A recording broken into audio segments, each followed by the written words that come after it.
You're watching Veterans Week coverage on ESPN, brought to you by USAA. Welcome to ESPN College Football, presented by PlayStation. This is the Big 12 Conference on ESPN. Two teams clinging to Big 12 title hopes go toe-to-toe in Austin.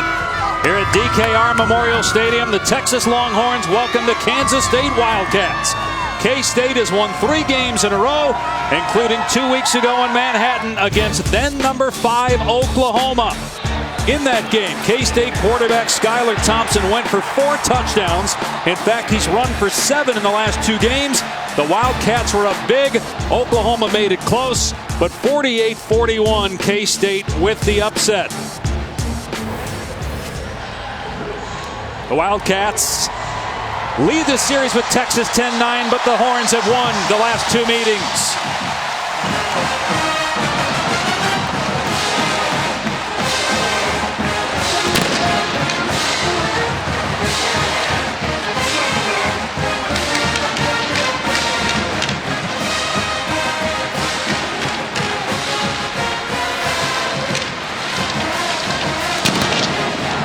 Welcome to the booth with Greg McElroy. I'm Dave Pasch. Tom Luginbill will join us in a minute. Texas in a can't-lose situation, Greg. High expectations coming into the season after 10 wins a year ago. They stand at 5-3, 2 of those losses against top 10 teams. And you got to think, for Texas to be in the hunt for the Big 12 title, Sam Ehlinger, the quarterback, needs some help. Yeah, and frankly, this program is not at a point yet where they can overcompensate for catastrophic mistakes. The game against TCU, the thing that stands out, those 4 interceptions. But when you dive a little bit deeper, 2 of those 4 interceptions really weren't on Sam Ehlinger. He needs his receivers to be better. He needs his offensive line to be better. And he also needs his defense to pick it up a little bit too, because they have really struggled in these last few games. They're going up against a really, really good Kansas State football team, Tom. Well, they sure are, and it's a Kansas State team that's unlike any other in the Big 12 in terms of style and substance. They will bloody your nose. This is a football team that wants to play physical. They want to slow down the game behind a veteran offensive line. Texas will have their hands full and better put on their big boy pads today. You look at the last 2 games for K-State running the football, best in the country with 11 rushing touchdowns. Bevo is ready to go on a 70-degree day in Austin. Kickoff approaching Texas and number 16 Kansas State next. Alexa, dim the lights. Okay. Oh, no. Dad, I need your help. What have you done? Burnt the duck. That's a duck?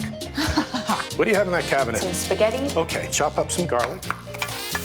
Your mom cooked duck for me once. Did she burn it? Of course she did. Of course she did. Now it's beautiful. There you go. How do I look? Perfect. Thanks, Dad. What's his name? Dad. Alexa, hang up. Both Kansas State and Texas still alive to get to the Big 12 title game. Right now, TCU is leading Baylor in double overtime. Oklahoma plays Iowa State tonight. Baylor and Oklahoma play each other next week on ABC. As you look at the 2 head coaches, Chris Kleiman of Kansas State, Tom Herman of Texas. The Longhorns won the toss, elected to defer, so Kansas State will get the football first.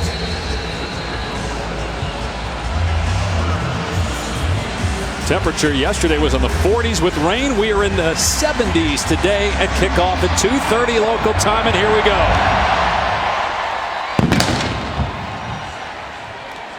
Touchback, it will come out to the 25-yard line for Kansas State. Ranked 16th in the initial college football playoff rankings, the highest since 2014. We mentioned they've won 3 straight games. The last time they won 4 in a row in the Big 12 was back in 2014. Bowl eligible for the 9th time in the last 10 years. They missed out last year with a 5-7 record. That led to the retirement of Bill Snyder, the hiring of Chris Kleiman, who in 5 years at North Dakota State won 4 championships, tying him with Jim Tressel for the most FCS championships. From the 25-yard line, it's a run play to Harry Trotter, who's filling in for the injured James Gilbert. Gets only 1 on the play. The quarterback for Kansas State, redshirt junior Skylar Thompson, Fort Osage High School in the Kansas City area. He won the state championship in 2015 and was the Gatorade Player of the Year. He's a great athlete. Still a pretty good thrower. Pretty accurate on the downfield sets, and they'll get into these empty formations like this, and he's a real threat with his legs. So keep an eye on the outstanding athlete who's been a big reason for Kansas State's surge the last few weeks. Off play action. Thompson forced out of the pocket, and we see him take off there and get out of play at the 30-yard line. A 4-yard run for Thompson, who's 22 years old, making his 23rd career start. He does a great job of getting outside the pocket and allowing his receivers to uncover. He's not a guy that's going to run it real well between the tackles, but on the perimeter he's very dangerous, and in scramble situations you have to be really good with your angles defensively.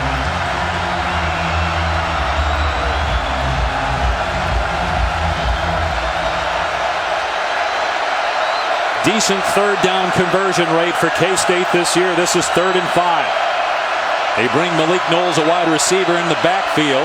You see him leave, and that's where the ball is going. Knowles is wide open. He's got a first down. Makes a defender miss.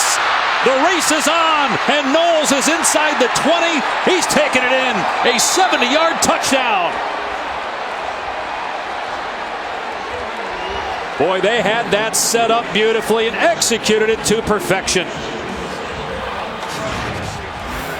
And you're going to see Knowles just work on a little bit of a wheel route up the sideline. There was pressure front side, and nobody accounted for Knowles as he escaped out of the backfield, uncovered, makes a guy miss.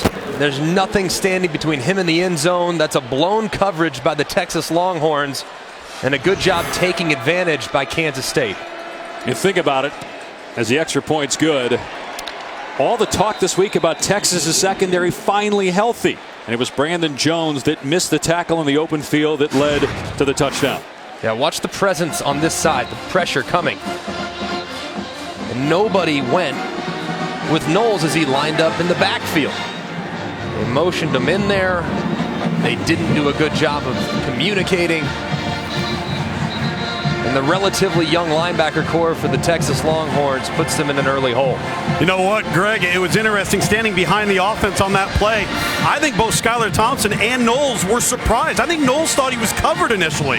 Didn't realize nobody was trailing him. The longest play of the season for Kansas State. The 8th touchdown pass for Thompson. The 3rd receiving touchdown for Malik Knowles, who not even 100%. He's at about 80% health. The coaching staff was telling us, but he is a weapon.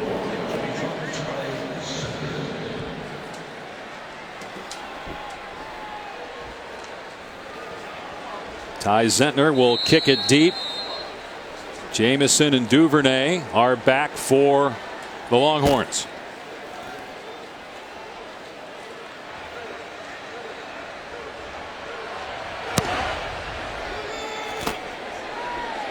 This is going to be a touchback. It'll come out to the 25 as we say good afternoon to Matt Berry in the studio.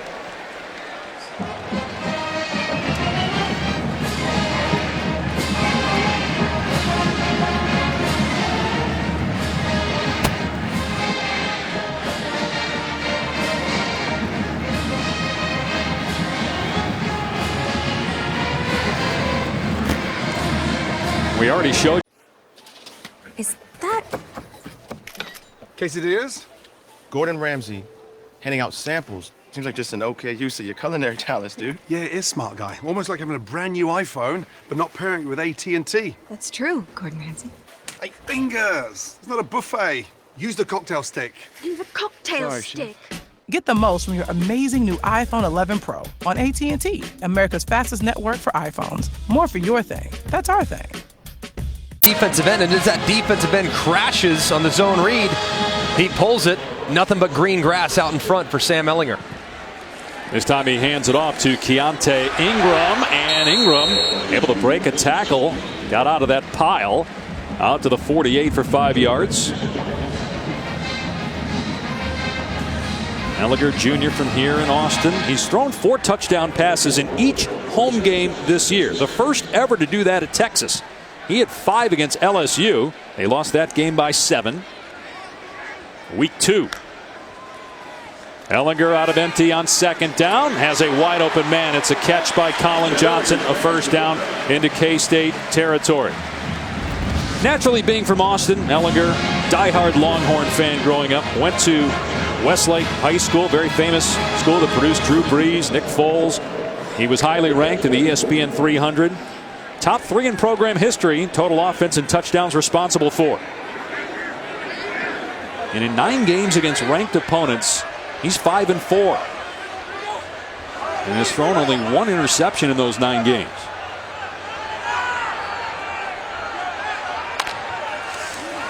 To pass here on first down. And it's caught. Gain of about 7 for Duvernay. Got an extra yard after contact, 2nd and short. The numbers for Sam Ehlinger this year are tremendous. I mean, just look at his efficiency, his accuracy, the amount of yards he's accumulating. He's really played well in just about every game but one. So he's certainly not been the problem for this Texas team. It's mostly been on the defensive side, but Ehlinger, for the most part, has been as advertised, as he was one of the Heisman contenders coming in the preseason. And here's a delayed pitch, Ingram, and he's flattened as he maybe lost his footing. Got hit by Walter Neal, but it is a first down. Going back to what you said, though, about Ehlinger, I mean, you mentioned it at the top of the telecast. The game against TCU, I mean, you got to put a lot of that on the defense. And then the mistakes he made, most of them weren't his fault. Yeah, 2 of the 4 were on the receivers, getting beat inside and kind of throwing Sam a little bit under the bus at their route. From the pocket, and throws a back shoulder pass that John Burt was unable to come up with. I think sometimes as the quarterback, you get all the credit and all the blame. And when you lose a game to a team that you're better than, and I think Texas is better than TCU, it's understandable that he, especially with those 4 interceptions next to his name, has come under a little bit of criticism these last couple weeks. But he has been steady for this Texas team, and a big reason why their Big 12 hopes are still somewhat alive. Ehlinger swings it out to Ingram, and he gets tripped up. Maybe his own guy got him. So they're going to be 3rd and long. Kansas State has been phenomenal on 3rd down. Only Wisconsin is better. Texas offensively is 4th in the country, 3rd downs. Well, they just make you earn it, guys. They're not going to give up explosive plays, and they're really good in the last few weeks tackling the ball in front of them. And it looks like a pressure look here from Kansas State. Secondary very close to the line of scrimmage. As it gets a little closer, it looks like those guys are starting to back out a little bit. Ehlinger from the pocket, everybody covered, so he takes off.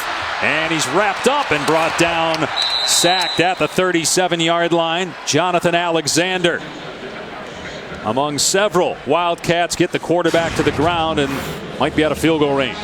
Yeah, and you see those 2 guys lined up in the middle of the offensive line. Those defenders up there, they grab that offensive line and they don't really pressure. It's a simulated pressure. They only end up bringing 4 guys, but it feels like more on the quarterback. That's a tough look for Ehlinger to diagnose and get the ball out. They are going to try. Now, Dicker did make a 57-yarder, tied for the longest in FBS this year. This is a 55-yard attempt, and it is no good, missed wide to the left. So they took a shot there from deep with Dicker. He couldn't put it through, and it remains 7-0 Kansas State early on here in Austin.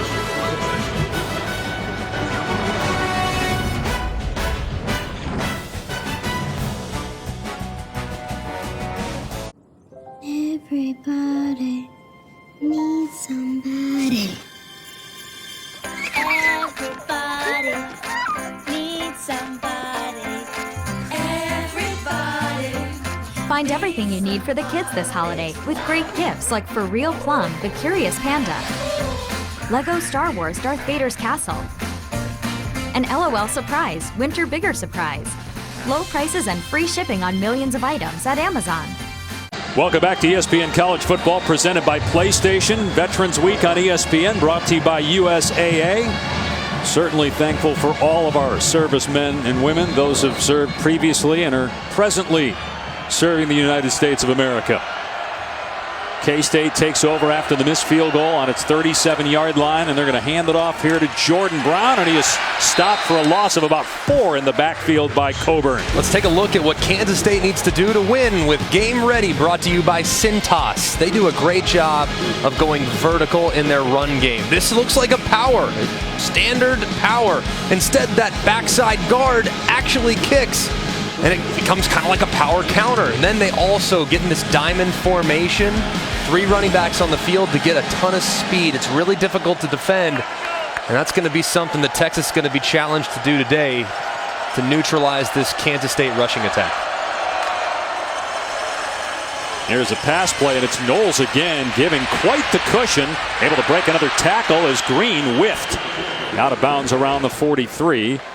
Knowles was in the backfield. Talk about exotic run plays. I don't know if it was exotic, the pass play, but it certainly fooled Texas on that touchdown that went for 70 yards. Yeah, definitely did a lot of cushion here on the outside. Just easy pitch and catch. A little surprised, frankly, because Kansas State doesn't have great speed at wide receiver. Knowles is probably their fastest, their most explosive guy. I'm surprised to see Texas's defensive backs playing that soft and giving up cushion underneath.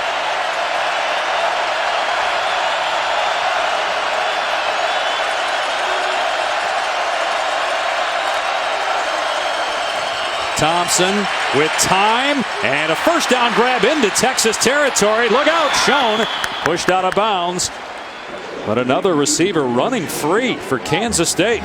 Gain of 23. Yeah, this is a nice job by Skylar Thompson surveying. He doesn't like anything outside, so he just gets back to number 3 in his progression. He works from outside in, and he sees Schoen cross the face of the Texas defender, and as soon as he crosses face, there's nothing but green grass out in front. That's a great job by the Kansas State quarterback getting through his progression and throwing an accurate football.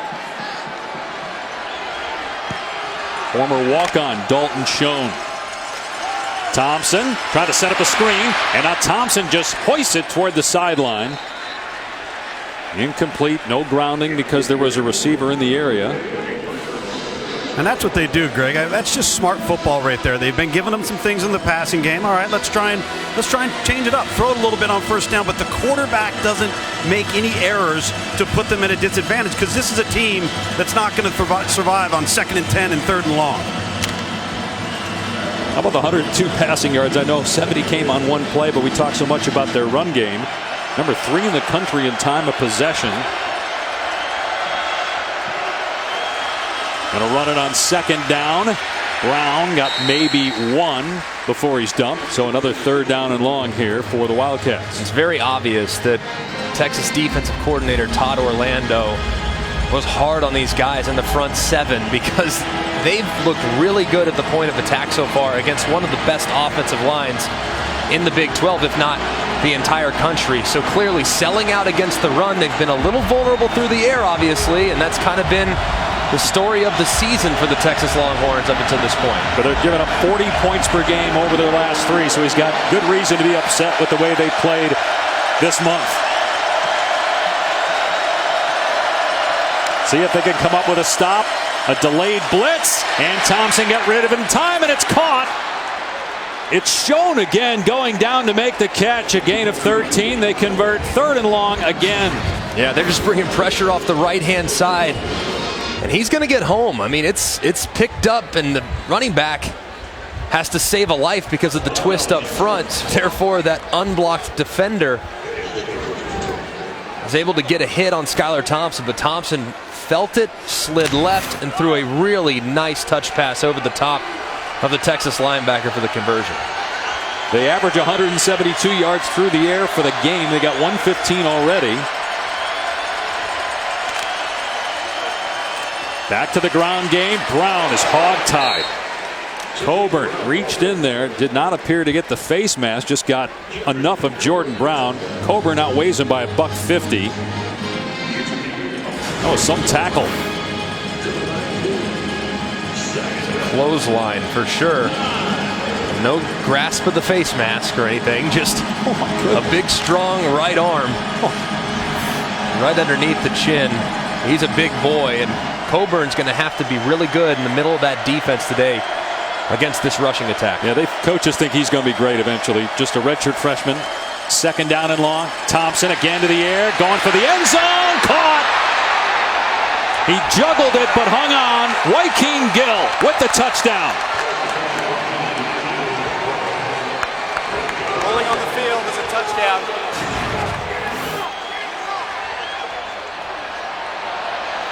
You can see the bobble there. It does appear to be secured with that left arm.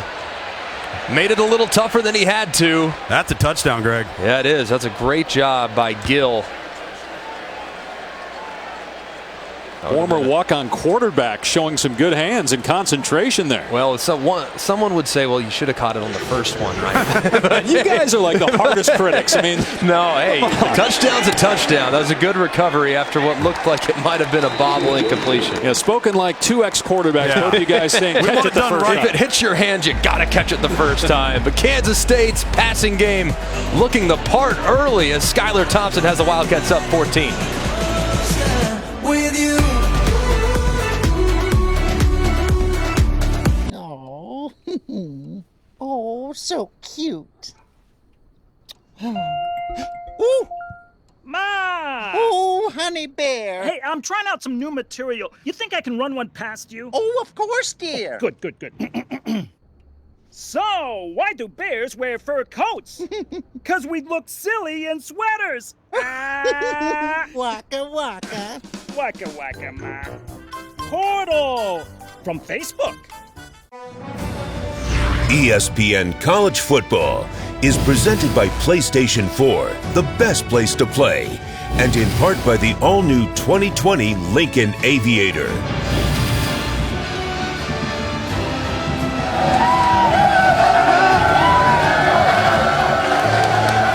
There's Chris Kleiman, the head coach for K-State, roaring into a jubilant locker room following the win over Oklahoma 2 weeks ago, and they're already up 14-0 on Texas. And this Longhorn team, they'd only given up 26 first-quarter points all year. 14 here today in less than 10 minutes, 70 on one play. We'll see how Texas responds after a timeout. Touchback, Longhorn football when we come back. Already down 2 scores in Austin.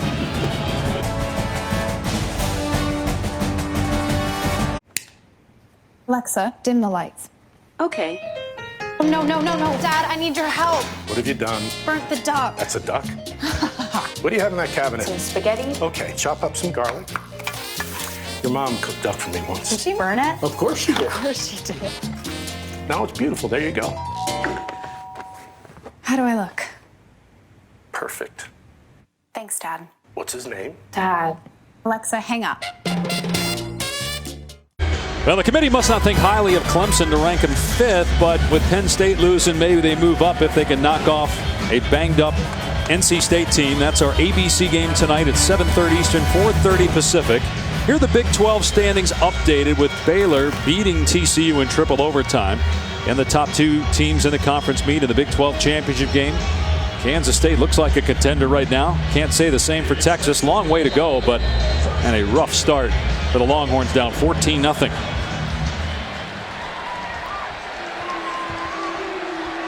Sam Ehlinger, junior quarterback.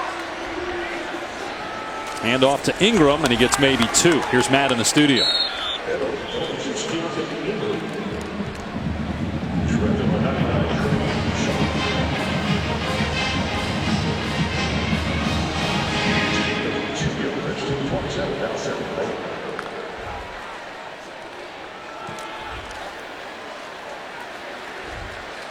All right, Matt, so Ingram comes up short. It'll be 3rd and 1. Is it possible, based on what the committee must think of the Big 12, that Baylor could win out and not get into the college football playoff? I think a undefeated Power 5 champion will always get in, always. Now, I think right now the Pac-12 is positioned well, but if Baylor were to go 13-0, potentially beat Oklahoma twice, or Kansas State perhaps, then I think for sure it'd be really, really hard to justify having a one-loss Pac-12 champion ahead of an undefeated Big 12 champion. In the old days when you didn't have a Big 12 championship game, they might be in trouble. But because you're going to likely get a second crack at Oklahoma, Ehlinger here on 3rd down and short. is close. Brought down by Jordan Mitty. Nice job there by Keontae Ingram on the block on the edge on number 56, Hubert. Going airborne, but that was unbelievable. He's short. Surprised they're not going to measure. Fourth down, the kicking team is out there for Texas. And the crowd not happy.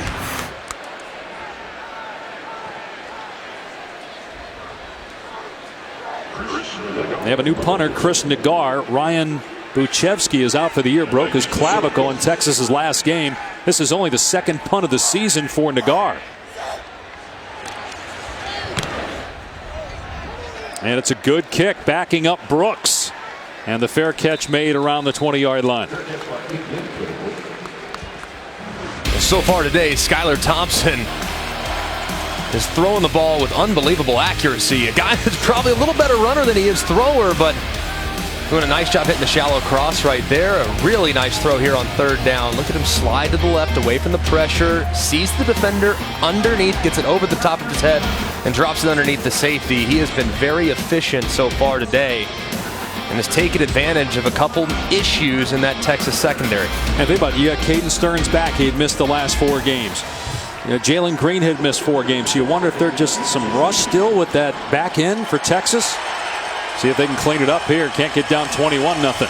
Kansas State going to run the ball, and a huge lane for Trotter to the outside. Finally run out of play at the 36, but that's a gain of 17 yards. This is just a really poor job on the end of the line of scrimmage by number 46, Osai. He loses contain, and as a result, Trotter has a lot of room. A good job by the fullback for Kansas State pinning that Texas defender, but Texas needs to do a better job leveraging the football, or else big plays on the perimeter in the run game are going to give them a lot of problems. Trotter rushed for 92 yards in a win against Kansas last week. Again, their number 1 running back, James Gilbert, is out due to injury. They have not missed a beat. Pressure off the edge. Thompson climbing the pocket, gets hit. And finally brought down. Tavondre Sweat got under the ground, but you saw Anthony Cook, a defensive back, with that initial pressure to force the quarterback to climb the pocket before eventually tackled for a 4-yard loss. Yeah, there's going to be a corner pressure coming from right off the screen. He's going to beat Trotter right around the edge. Trotter was engaged initially, but as soon as Skylar Thompson climbed in the pocket, it was real easy for Cook to retrack and get his hands on the quarterback. It's a good job by Todd Orlando dialing up the pressure to create a one-on-one pass rush against a running back. On 2nd and 14, a swing pass to Jordan Brown, the running back. And he's out to the 40-yard line, so he got 8 of it back. Third down has not been a problem so far for Kansas State. They're going to be in third down at about 6. I tell you what, Greg, for Texas on defense, they are seeing everything thrown at them in these first 3 series. They're seeing 10 personnel, 11 personnel, 12 personnel, I formation, the whole 9 yards. I think their heads are spinning a little bit on defense for the Longhorns.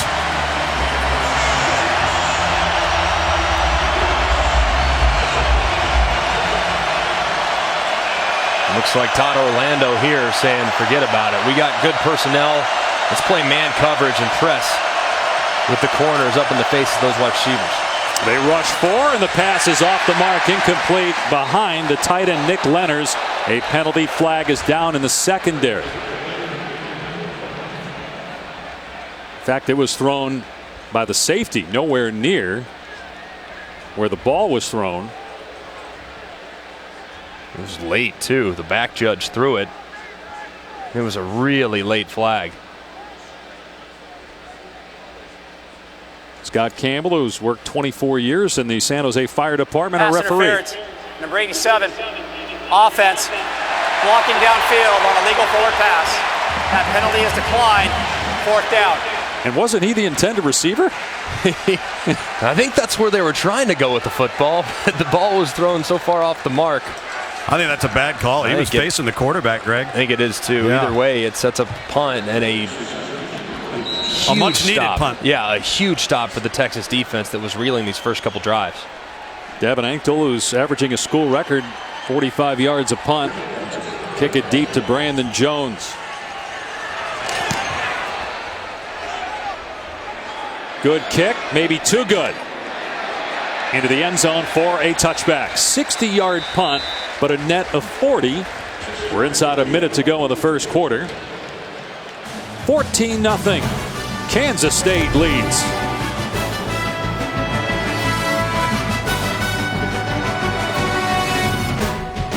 You're just too good to be true. Can't take my eyes off you.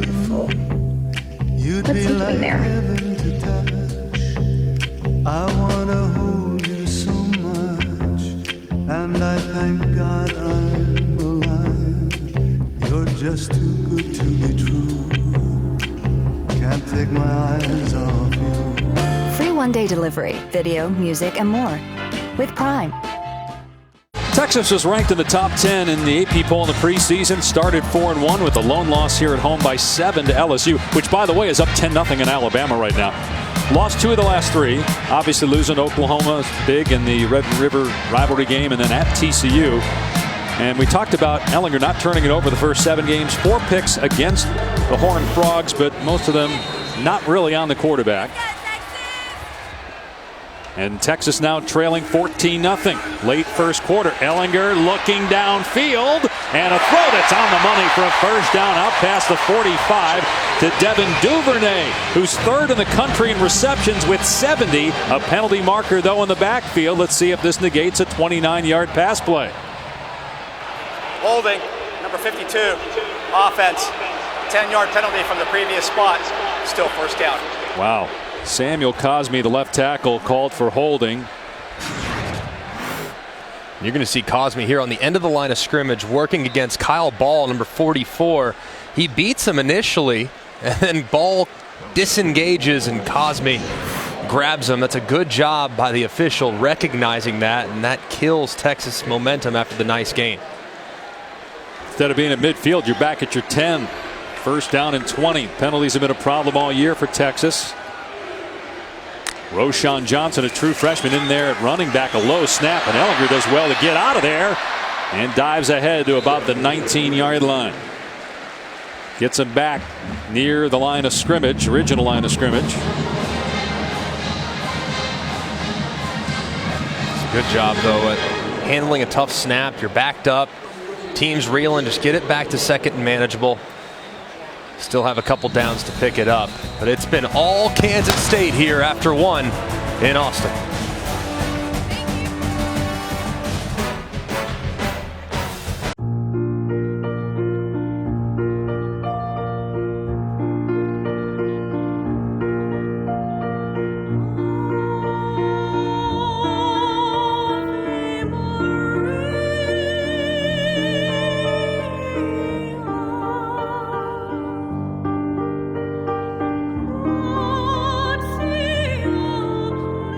Free one-day delivery on millions of items with Prime.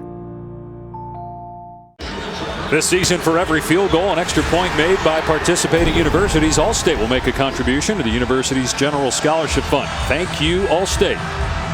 Texas has been much better in the second and fourth quarters this year than just about anybody else in college football except Ohio State, which is just a machine, although Chase Young, of course, as everybody knows by now, suspended, did not play today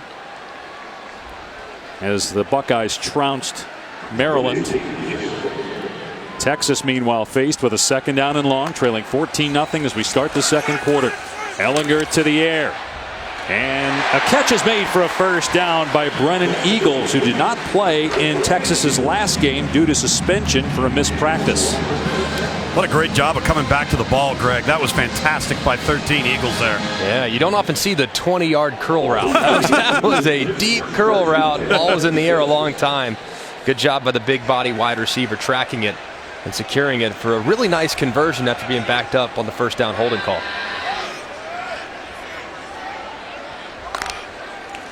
Another low snap. Ehlinger pulls it down, and wide open in the middle of the field for a first down is Duvernay. Tiptoes the sideline to get extra yardage. Finally out at the 36, a 24-yard pickup. Look at the influence off the RPO. You see all these linebackers and their reaction to that ball going into the belly of Johnson. The middle of the field just vacates. It's an easy pitch and catch for Ehlinger. Ellinger rolling out here and throwing it deep. Got a man. High and incomplete. Went for Eagles. They got so many receivers, 6'4", 6'5", but you needed to be about 6'10" to catch that one. I got to be honest. I think the sun affected that. Look at those shadows.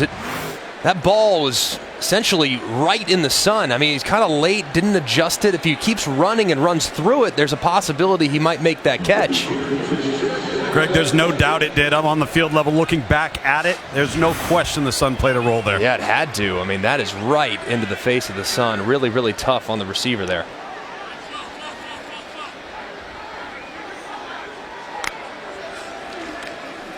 Roschon Johnson, true freshman who's a quarterback but having to play running back because of all the injuries. And you look at that sun, and obviously the throw was right around here. So as he was looking back to where that ball was traveling from, I'm feeling it had a real impact on whether or not Eagles was able to track that football. Now Texas in 3rd and 8. They already missed a 55-yard field goal try. From here it'd be about a 51-yarder. Blitz look defensively from Kansas State. Last time they flew out of it. Looks like they're going to do that again. Ellinger, pocket breaks down. Ellinger on the run. And the pass is caught close to the first down. Going to be short, so it's going to be 4th and 1. That's Roschon Johnson, who's got 16 catches this year, the running back. Texas is going to go for it at 4th and short, trying to get up there and snap it quickly. They're never afraid to go for it on 4th down. I expect Johnson to get it up the middle. An inside run. And Johnson able to get the first down. That'll get the crowd going here in Austin.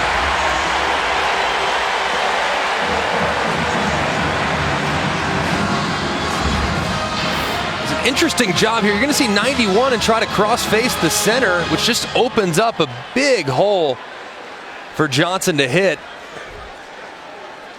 Surprised that they would move the defensive line like that. Jordan Mitty crossing the face of the center just allows for a lot of opportunity. When you only need a yard, you got to hold those gaps. In that particular case, Mitty didn't, and Texas converted. First 4th down conversion allowed by Kansas State this season. On 1st down, a flea flicker. Ellinger taking a shot. Wide open touchdown, Colin Johnson.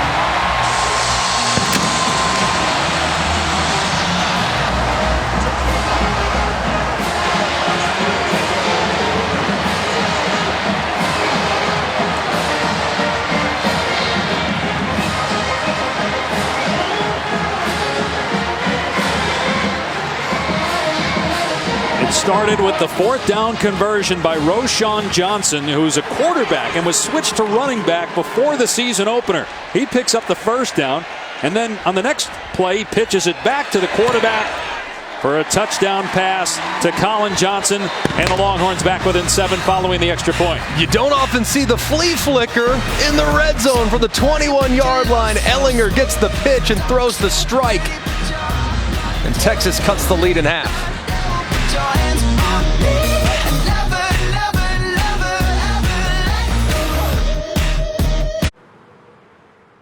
Month after the lights went out. Alexa, pause my podcast. Alexa, set the temperature at home to 71 degrees. And turn on the lights.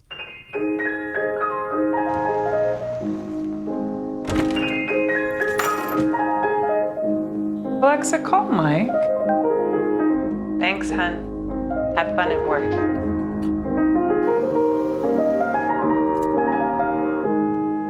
Let's go back to the touchdown to cut the lead to 7. Look at the influence that the run play has on the safety. And watch how that safety triggers quickly. Johnson goes right by him, and it's a touchdown. I've never seen a flea flicker called that close to the end zone on the 21-yard line because you run out of room. Beautifully executed and well-timed by the Longhorn offense. Youngblood will not bring it out. A touchback. Let's check in with Matt.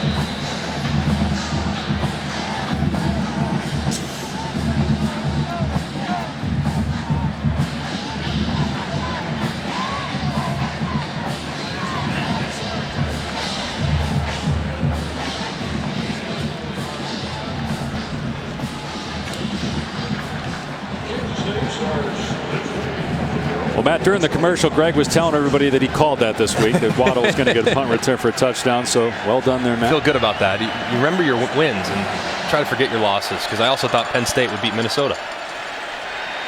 Brown trying to turn it upfield and gets positive yardage.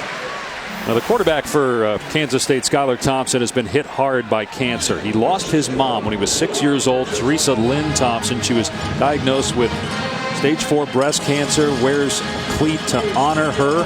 And on the other cleat, you see the initials JWT. 7 months before Skylar lost his mom, he lost his grandfather, John Walter Thompson, to pancreatic cancer. Former basketball coach under Cotton Fitzsimmons in the early 70s at Kansas State.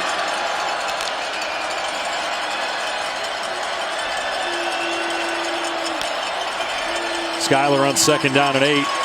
Has to step up and run, and down he goes. Lost about 5, dragged down by Adeoye.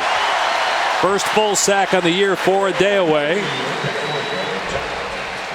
There's Brad Thompson, Skylar's father. He has since remarried to Kathy, who Skylar's become very close with, his stepmom. And Skylar was given a necklace by his father that has the wedding ring that Skylar's late mom Teresa gave Brad. He wears a necklace all the time to honor his mom. He's an impressive young man, and he's the heart and soul of this Kansas State football team. Chris Kleiman, the head coach, just glowing review of his quarterback. Obviously been through a lot personally. See how he handles 3rd and 12 with pressure coming. And it took a while for the ball to get there, but Schoen was left open, and it's a 1st down. So they get 13 or 14 there on 3rd and 10 plus. Texas bringing pressure. You see Schoen getting his hands underneath that football. Just barely enough. I think Skylar Thompson could get all of his weight behind that throw. It was kind of dying as it arrived. Not a lot of juice on it, but just enough to convert on 3rd down yet again. A lot of 3rd and longs, and that's why those passing numbers are up there on 3rd down for Thompson. 4 completions, about 30 yards per completion. Going to throw it on 1st down. Everybody covered, so Thompson leaves the pocket and stays in bounds to try to get positive yardage. You're talking about, Chris Kleiman's confidence and Skylar Thompson. There was a time where Skylar wasn't confident in himself. He was always looking over his shoulder. 2 years ago, started 4 games, started 10 last year, but never felt secure as the starter. And Chris Kleiman, when he got the job, first thing he told us this week he did was go to Skylar Thompson, "You're my guy. Don't worry about if something bad happens. I am sticking with you no matter what." And it's ironic, too, that Chris Kleiman recruited him at North Dakota State as well. So he wanted him to be a Bison. He ends up at Kansas State, and sure enough, Kleiman got the guy he wanted all along. Run play on 2nd and 9, and Trotter gets maybe 3.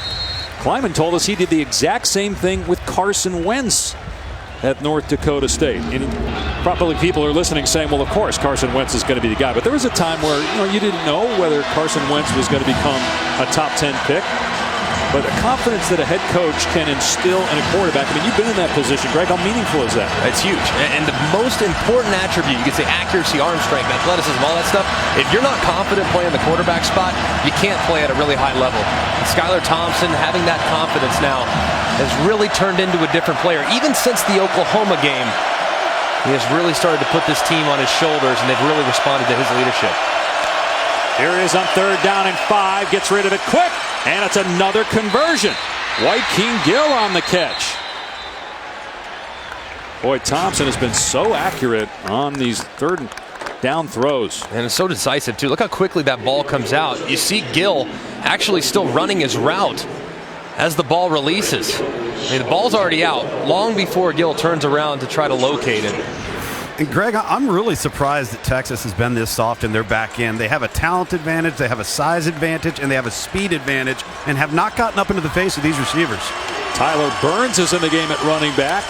Carried it 7 times against Kansas, only his 19th attempt on the season. He picks up 3 yards. Yeah, I would not give these Kansas State receivers as much cushion as Texas has been giving them. No. Playing their corners 6, 7, 8, 9 yards deep. if I'm Todd Orlando, I'm telling my corners to press at the line of scrimmage, and I'm playing man-to-man because I think my guys are better than your guys physically. But instead, they've been very, very soft. As evidence, look at the distance here between the corner and the wide receiver. That's an easy pitch and catch for a quarterback if you threw a quick pass. Burns getting the carry, and it's a first down. Is he worried about mental errors? Because that's been a problem. We've seen it already in this game. Sure. A mental error with the secondary. I think that has a lot to do with it. I think he also doesn't really trust those guys, and I'm not sure those guys are playing with a tremendous amount of confidence anyways. I'll tell you what, though, Greg, he should be trusting Caden Stearns. He should be trusting B.J. Foster. I get that with the young reserves, but these are the guys that he should be able to count on. Let's see if they make an adjustment as the game goes along, but it's been a very conservative plan so far defensively for Texas. Now Kansas State's starting to get the run game going. It's Burns again, pushed back at the 36-yard line. Day away, leading the charge defensively. 2nd and 7. Kansas State at 6-2, 3-2 in conference play, tied with Texas and Iowa State for 3rd. Baylor is 6-0. Oklahoma 4-1 in 2nd place in the Big 12. And this is the spot here, Kansas State, where they kind of rock you to sleep. They've been running the football the last few downs. They've had a couple 3rd down conversions. This is where they have in the past gone with a play-action pass and try to steal one on a big play, catching the defense off guard. There it is, play action. And the fullback, Barda, lost the ball. He caught it and then fumbled it, and it's recovered by Texas.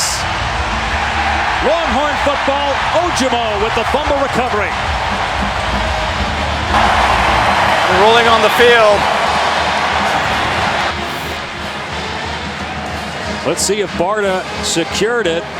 Yeah, that's a catch. It's a catch, and a ball just starts to squeak out as that right knee is going down. A good job by Brandon Rolling Jones. on the field was a catch, fumble, recovered by Texas, first down. Dislodging it. Huge break and a huge stand. Just when you started to think Kansas State was getting some momentum offensively.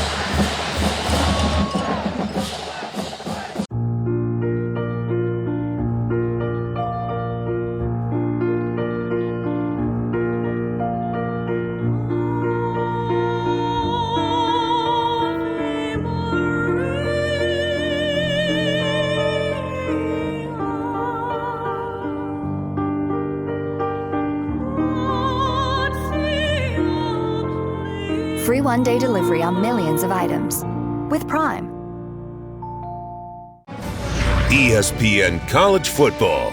Brought to you by Pizza Hut. Official pizza of college football. Order now at pizzahut.com. No one out-pizzas the Hut. It's on ESPN replay just 2 days ago. Great game between Texas and USC. Vince Young, the winning score to give Texas its 4th national championship back in 2005. So Barda caught the ball, was hit by Brandon Jones. The fumble was recovered by Ojimo, and this would be just the 4th turnover by the offense all year. There have been some turnovers on special teams, but 4th by the offense for Kansas State. After only the review, 2nd lost fumble. The ruling on the field stands. First down, Texas. First turnover in the last 4 games by Kansas State. I think it took a little while for the replay review because they were trying to determine whether or not Barda secured the catch. It was kind of a bang-bang play, but it looked like he did catch the football clean, bring it into his body, and a good job by Brandon Jones getting his left arm in there and dislodging the football. Huge turn of events, especially after Kansas State was really starting to impose their will along the line of scrimmage. Can Texas take advantage? 5:51 to go. In the first half, down 7. Ellinger to the air on first down. Behind the intended receiver, Bird incomplete. Let's go to Matt Berry.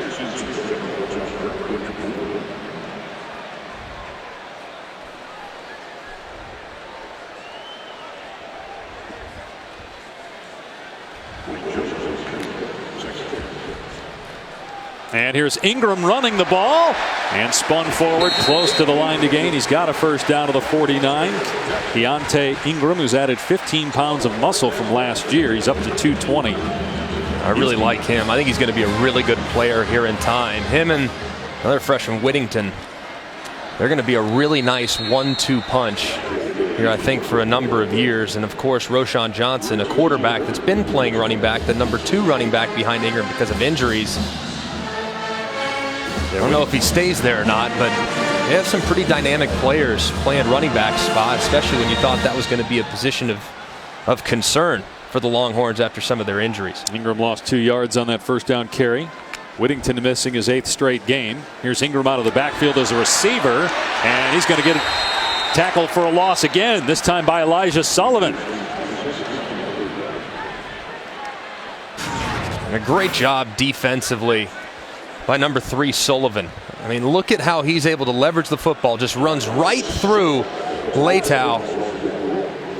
That was a poor effort by Leitao. Really right there. bad. You got to capture the edge, especially knowing you're essentially running a toss sweep. But a good job by the linebacker blowing it up and causing the tackle for loss. Texas yet to convert on 3rd down, and they're looking at 3rd down and 13 after that 1-yard loss.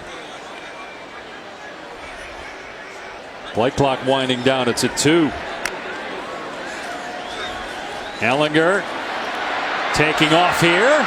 Gets hit hard by Sullivan. Kansas State so physical defensively. I mean, Sullivan's a middle linebacker and he's 210 pounds, but he hits like he's 250. Because Ellinger is a big dude. I mean, he's given up 20 pounds to the quarterback. And an injured offensive lineman for Texas. Can't see the number. We'll tell you about it when we come back.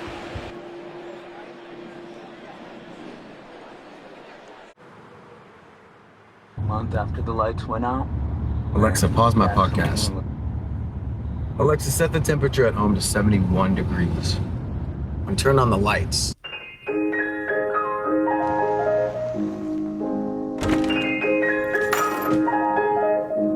Alexa, call Mike. Thanks, hon. Have fun at work.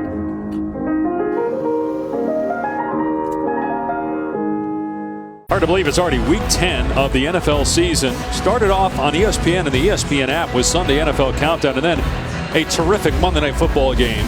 The last unbeaten team in the NFL, the San Francisco 49ers at 8-0, taking on Russell Wilson, who might be the MVP of the league right now, and the Seattle Seahawks at 7-2. Tyler Lockett, great Seahawk, played at Kansas State. Kyle Shanahan, the head coach for the 49ers, was a wide receiver here at Texas. I did not know that. Wow. That's going to be a heck of a game on Monday. Man, I love what Jimmy G and the Niners have cooking right now. And Russell Wilson's always about as fun to watch as anybody. Texas to punt. It was their right guard, Junior Ongilau, who was injured. Ran off the field under his own power. Fair catch made by Brooks. Kansas State will start inside its 10 after a 43-yard boot. And Skylar Thompson's been dealing a hot hand so far, throwing the first touchdown on first couple plays of the game to Knowles on the busted coverage. Knowles did the rest on the catch and run, and then off play action. Did a really nice job here identifying the one-on-one between Joaquin Gill and Brandon Jones. Really nice touch pass on the corner route for his second touchdown pass. Skylar Thompson really seems to get more comfortable every single week throwing the football. Obviously, still a great runner, but he's getting more accurate every single time out, on display today. But they're backed up here. Gonna throw it out in space to Youngblood. And it's a first down, a gain of 11 on the first play of that drive. So we told you Ongilau is shaken up, and it looked bad, but he ran off the field, but now headed to the Texas locker room. He is their starting right guard. He's a redshirt freshman from Salt Lake City, Utah. They can't afford that either, guys. This was an offensive line that played really, really well early in the year and has not been playing very well the last couple of weeks. No, they haven't. That's been a big reason why I think people have started to raise some concerns about Texas. Their offensive line went from being one of the best to very average very quickly throughout the month of October. Another pass play here. It's Knowles again, a ton of cushion. Knowles with another K-State first down. Here's Matt.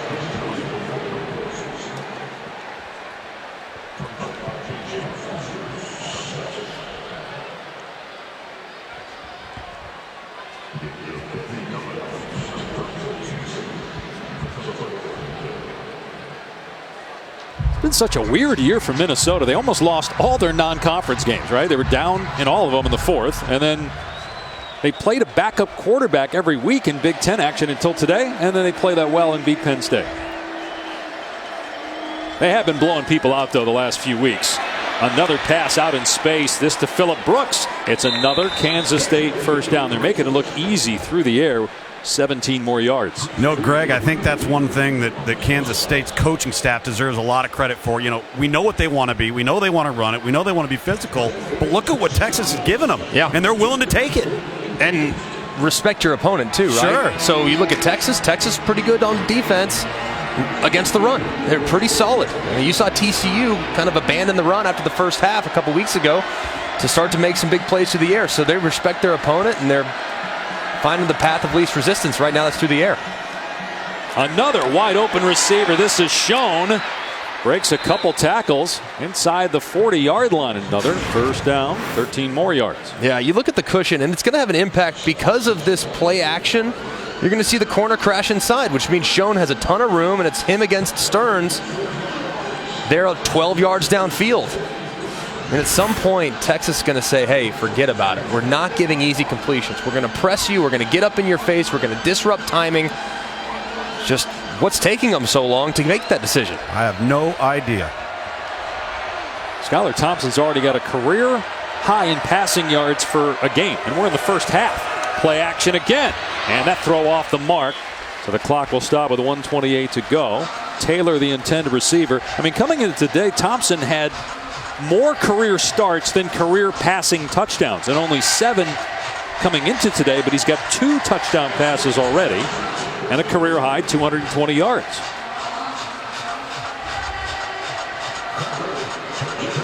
They have all their timeouts on the Texas 38-yard line with second down and 10.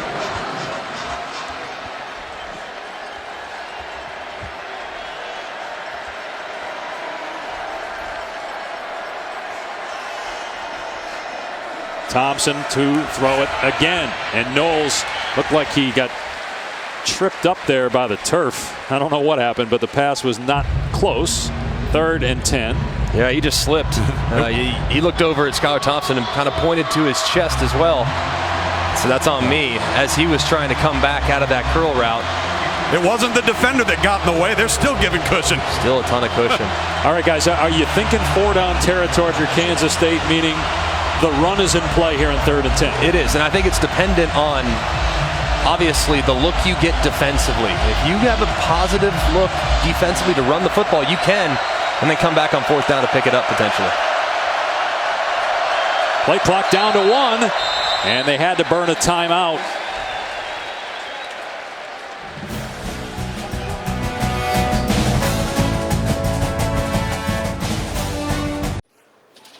Is that Quesadillas? Gordon Ramsay handing out samples. Seems like just an okay use of your culinary talents, dude. Yeah, it is, smart guy. Almost like having a brand new iPhone, but not pairing it with AT&T. That's true, Gordon Ramsay. Hey, fingers! It's not a buffet. Use the cocktail stick. The cocktail Sorry, stick. Get the most from your amazing new iPhone 11 Pro on AT&T, America's fastest network for iPhones. More for your thing. That's our thing. Dave Pasch, Greg McElroy, Tom Luganville back in Austin, where Kansas State ranked 16th in the initial college football playoff rankings, on top of Texas 14-7. This season, Taco Bell celebrates student sections and passionate fans by awarding the Live Más Student Section of the Year. The Longhorn Student Section is on the national watch list. Go to ESPN.com/Taco Bell. Also use hashtag Live Más Student Section Contest. Finally, you see press corners from the Texas Longhorns defensively. On 3rd down and 10, it's a quarterback run, and Thompson is going to lose about 5 or 6. That play went nowhere fast. 4th and long, and they got a punt. Joseph Osai was there first. It's 4th and 14, and a timeout on the field with 1:14 to go.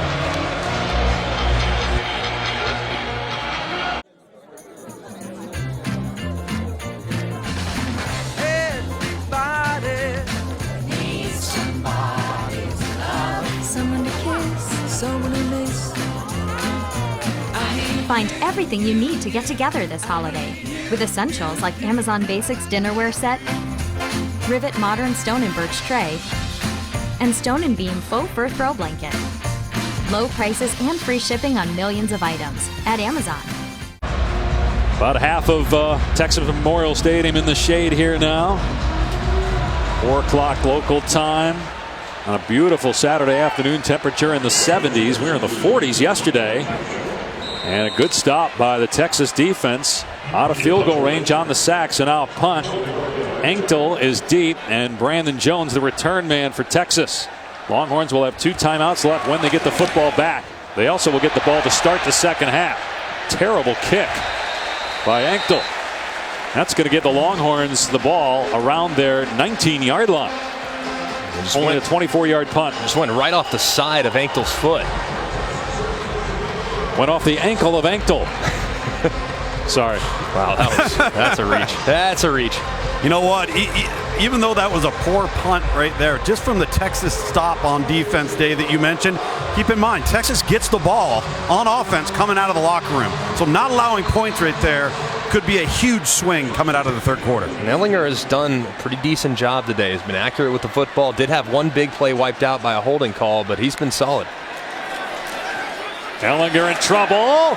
Gets away from pressure initially, but then brought down by Wyatt Hubert, who's got 5 sacks on the year. Freshman All-American a year ago, a really good player for K-State. And because of the negative play, Texas not going to use a timeout. Just let the clock run, see what happens here on 2nd and 17. 50 seconds to go. Play action. And a short throw that's low, but caught by Duvernay. See if Texas calls a timeout. K-State can call a timeout if it wants. 3rd down and long. I'm actually surprised that K-State hasn't called a timeout. Maybe let it tick just a touch more. Of course, call timeout after 3rd down if, in fact, the Longhorns don't get it. But right now, I don't understand this if you're Chris Kleiman here. Yeah, you got a chance. Your passing game's hot. Texas' secondary's really struggled. You have a chance to easily steal some points. I'm really surprised that they're letting this thing run. Remember, they got a backup punter. Their punter is out for the year. They've got a guy who's punted the ball twice all year, and Kansas State is not taking advantage. I understand why Texas isn't running a play. You're back inside your 20-yard line. We have a peace treaty, guys. Swing pass to Duvernay. And that'll be the end of the first half. It was 14-0 Kansas State quickly. But Texas came back. Cut the deficit in half. So we send you to Matt Berry, Jesse Palmer, Joey Galloway in the studio. We're at halftime of ESPN's presentation of college football. We'll be back with more action after these messages.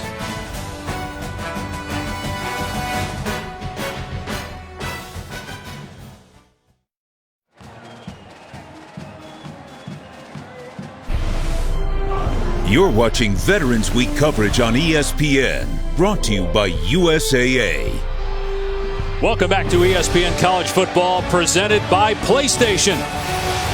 This is the Big 12 Conference on ESPN. 16th ranked Kansas State leads here in Austin against Texas 14-7. Both these teams trying to keep hopes alive of a Big 12 regular season championship. Dave Pasch alongside Greg McElroy. Kansas State consistent as usual, but doing it a little bit differently. Yeah, I haven't seen them really attack through the air like this all season. Their bread and butter is along the line of scrimmage, trying to run and establish the line of scrimmage with their run game. But so far today, Skylar Thompson's been excellent through the air, very accurate. They've created a few big plays as a result of his accuracy. Texas gets the ball to start the second half. This will be a fair catch. It will come out to the 25. Now let's take a look at today's hardest working player, brought to you by Duluth Trading Company. Skylar Thompson's done a great job of beating the blitz with his arm. Texas brought pressure a few times, and they just haven't been able to get home because of the way Skylar Thompson's been moving in the pocket, getting the ball out and beating that rusher. You see the one-on-one here for the touchdown to Gill. He's done a great job of sliding in the pocket, staying accurate, and anticipating that pressure and beating it with his arm by being accurate to those wide receivers on the perimeter. Longhorns start this possession on their 25, and they're going to run Ingram, breaks a tackle. Ingram to the second level, runs over a defender and picks up about 19 to 20. You don't see a lot of this from Texas, just counter. See him look as though he's going to the right, but those pulling blockers out around the left.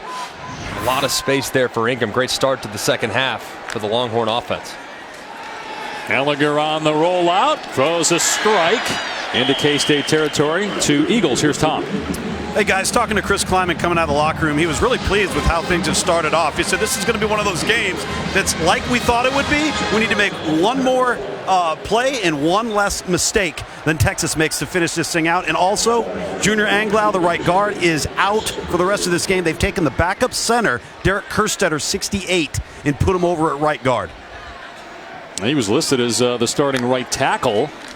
So he's in at right guard, as you said, as that pass is low, but caught inside the 35 by Colin Johnson.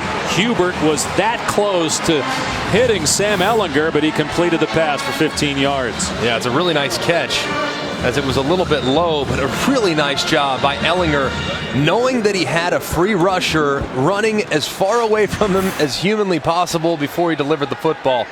It's great presence in mind by the quarterback, creating a little bit more time for his receiver to work. So they're inside the K-State 35. Down by 7. They trailed 14-0 10 minutes into the game. Gave up a 70-yard pass play in the first 2 minutes of the game. Here's a pitch to Ingram. Inside the 20. Past defenders. Diving. And in. Touchdown, Longhorns.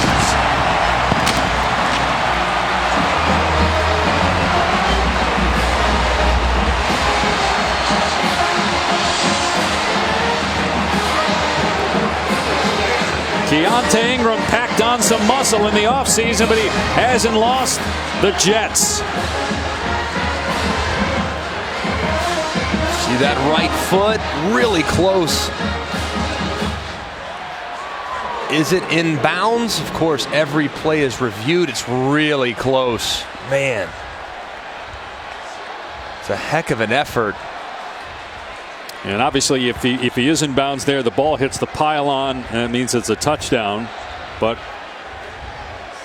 I don't know that replay can overturn the ruling in the field. Foot looks in, and the call on the field was that it was in, and therefore a touchdown. The ruling on the field is a touchdown. The previous play is under further review. Longest run of the season for Keontae Ingram.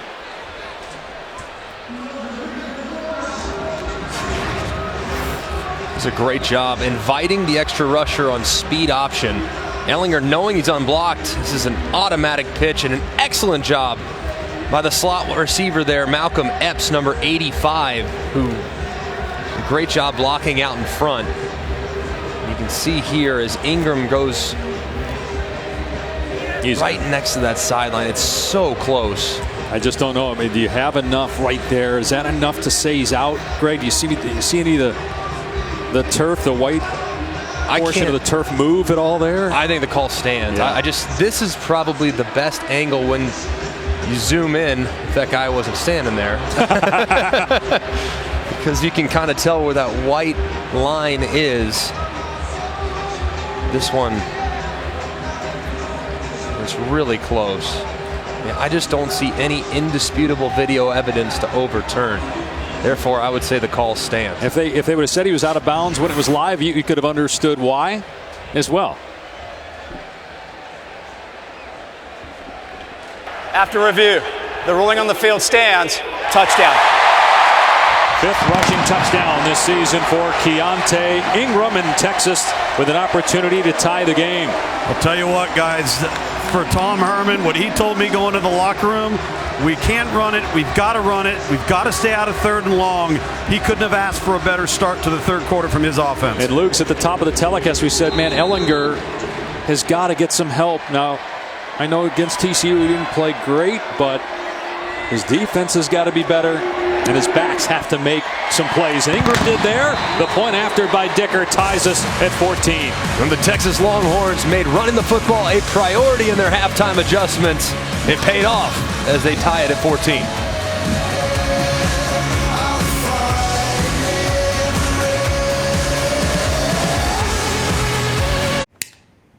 Alexa, dim the lights. Okay. No, no, no, no. Dad, I need your help. What have you done? Burnt the duck. That's a duck? What do you have in that cabinet? Some spaghetti. Okay, chop up some garlic. Your mom cooked duck for me once. Did she burn it? Of course she did. Of course she did. Now it's beautiful. There you go. How do I look? Perfect. Thanks, Dad. What's his name? Dad. Alexa, hang up. Winner of this game very much alive to get into the top 2 and play for the Big 12 championship. Baylor won today in triple overtime against TCU and plays Oklahoma next week. In Texas, coming into the year, ranked top 10 preseason. They play such a tough schedule to start. You got to play LSU week 2. After winning the Sugar Bowl a year ago in a 10-win season, first time in a decade, they lose by 7 to Oklahoma, get beat by TCU. People are starting to doubt them. They come back, though, from 14 down to tie the game as we check in with Matt Berry in the studio.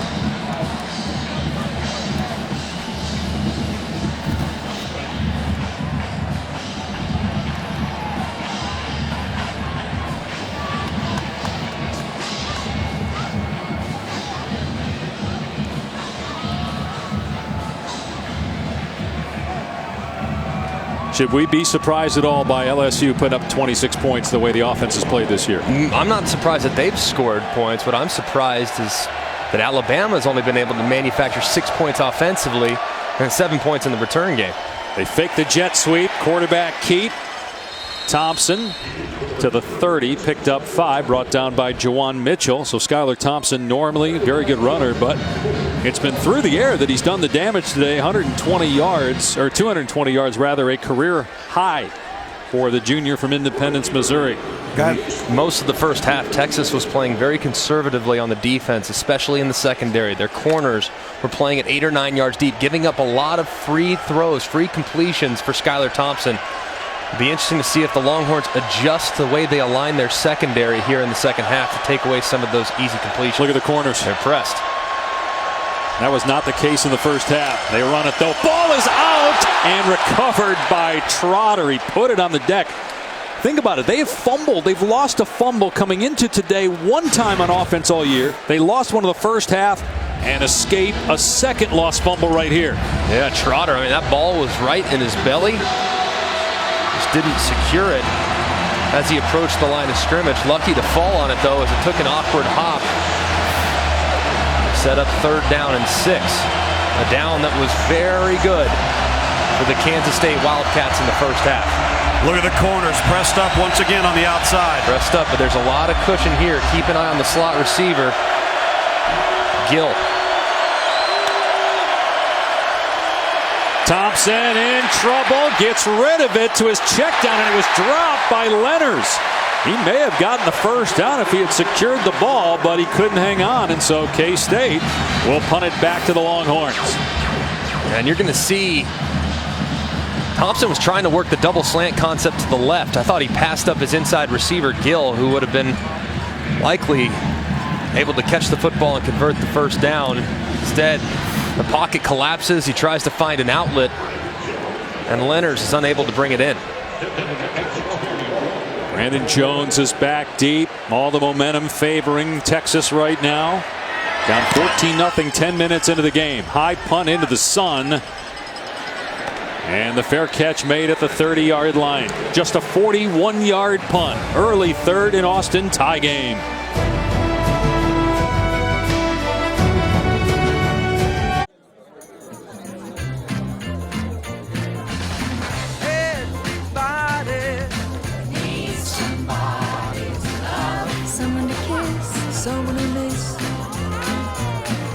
Find everything you need to get together this holiday with essentials like Amazon Basics dinnerware set, Rivet Modern Stone and Birch tray, and Stone and Beam faux fur throw blanket. Low prices and free shipping on millions of items at Amazon. ESPN College Football, brought to you by General Mills. Bring more to your game day with General Mills tailgate recipes. See what you can create at wearetailgatenation.com. 4 FCS national titles at North Dakota State for Chris Kleiman, now in his first year as the Kansas State head coach. Time now for our Aflac trivia question. Kleiman is one of 3 current FBS head coaches to win an FCS title. Can you name the other 2? We're going to give you guys some time on this one, so you got a couple minutes here. All right, think about it. That's kind of a tricky one. I feel like it should be pretty obvious. I know one. You do? Yeah. We'll say it. But I've been told not to tell you yet. What do you mean? Whose rules are you playing by? That's because Luke's I'm making my own rules. Yeah. Luke's doesn't know. I know. That's where you raise your hand, you let the Jeopardy whistle We'll revisit on the other down. side of the snap. Ellinger caught over the middle by Johnson, stiff-arming his way inside the 35. Let's go to the studio and Matt Berry.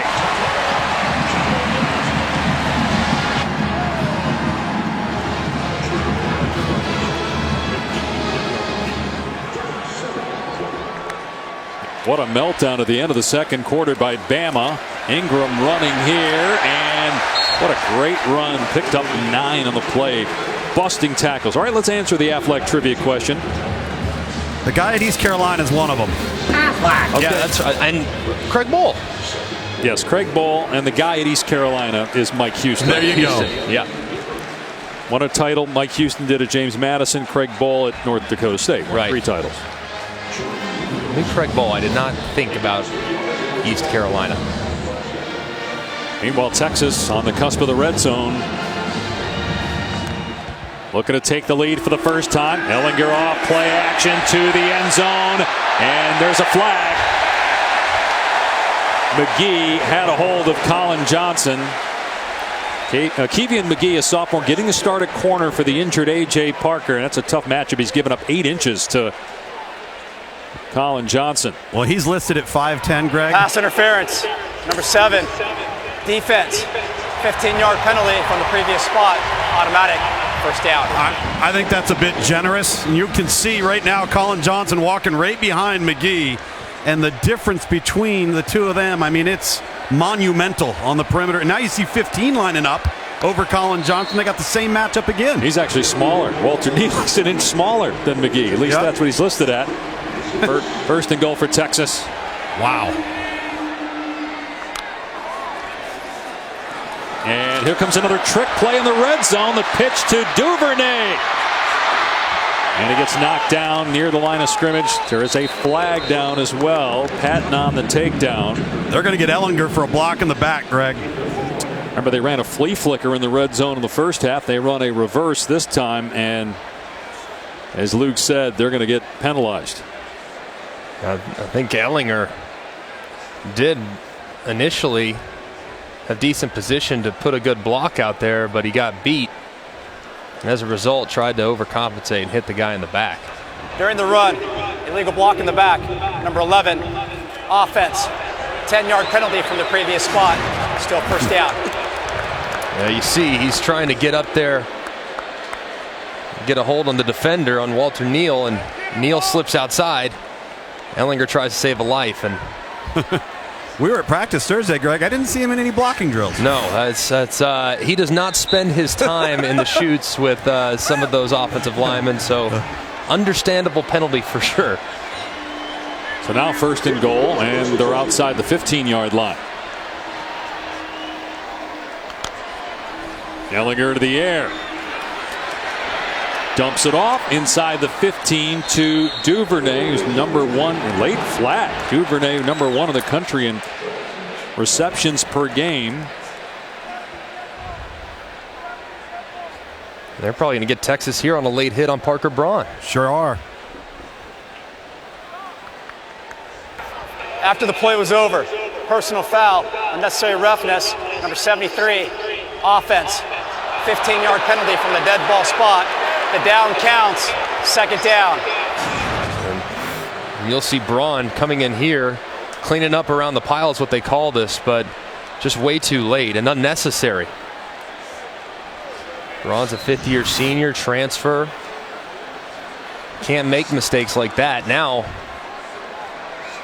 offense way backed up after a couple of careless penalties. And because the down counts, second and goal from inside the 30.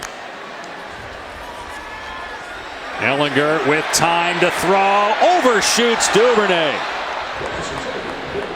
Now it's third and goal from, or the 29-yard line. I mean, you got to think at this point, Dicker's got a strong enough leg, but let's make it as easy as possible for him, right? You just call something here to get him closer. Yeah, center it up. I mean, I can't imagine them getting too aggressive. Now, they do have a pretty decent height advantage, so a jump ball in the end zone to one of their receivers would be advantageous for Texas, but I can't envision a scenario where Kansas State would not be in kind of a prevent type of look here defensively. Yeah, they all back up as Ellinger just throws underneath to Epps. He breaks a tackle, gets inside the 20, so instead of a 47-yarder, it'll be about a 35-yarder for Cameron Dicker. He missed from 55 earlier in the game. As disastrous as this red zone production has been, you have to have points right here if you're Texas. 36-yard try. Keep in mind they have a new holder. Chris Nagar is also the punter because Ryan Buchevsky's out for the year. Was a good hold though, and the kick is good. Texas leads for the first time, 17-14. Still early in the third in Austin.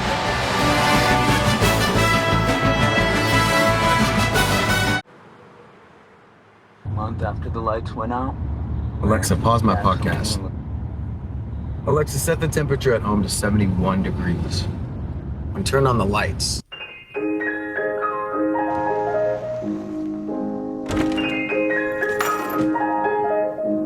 Alexa, call Mike. Thanks, hon. Have fun at work.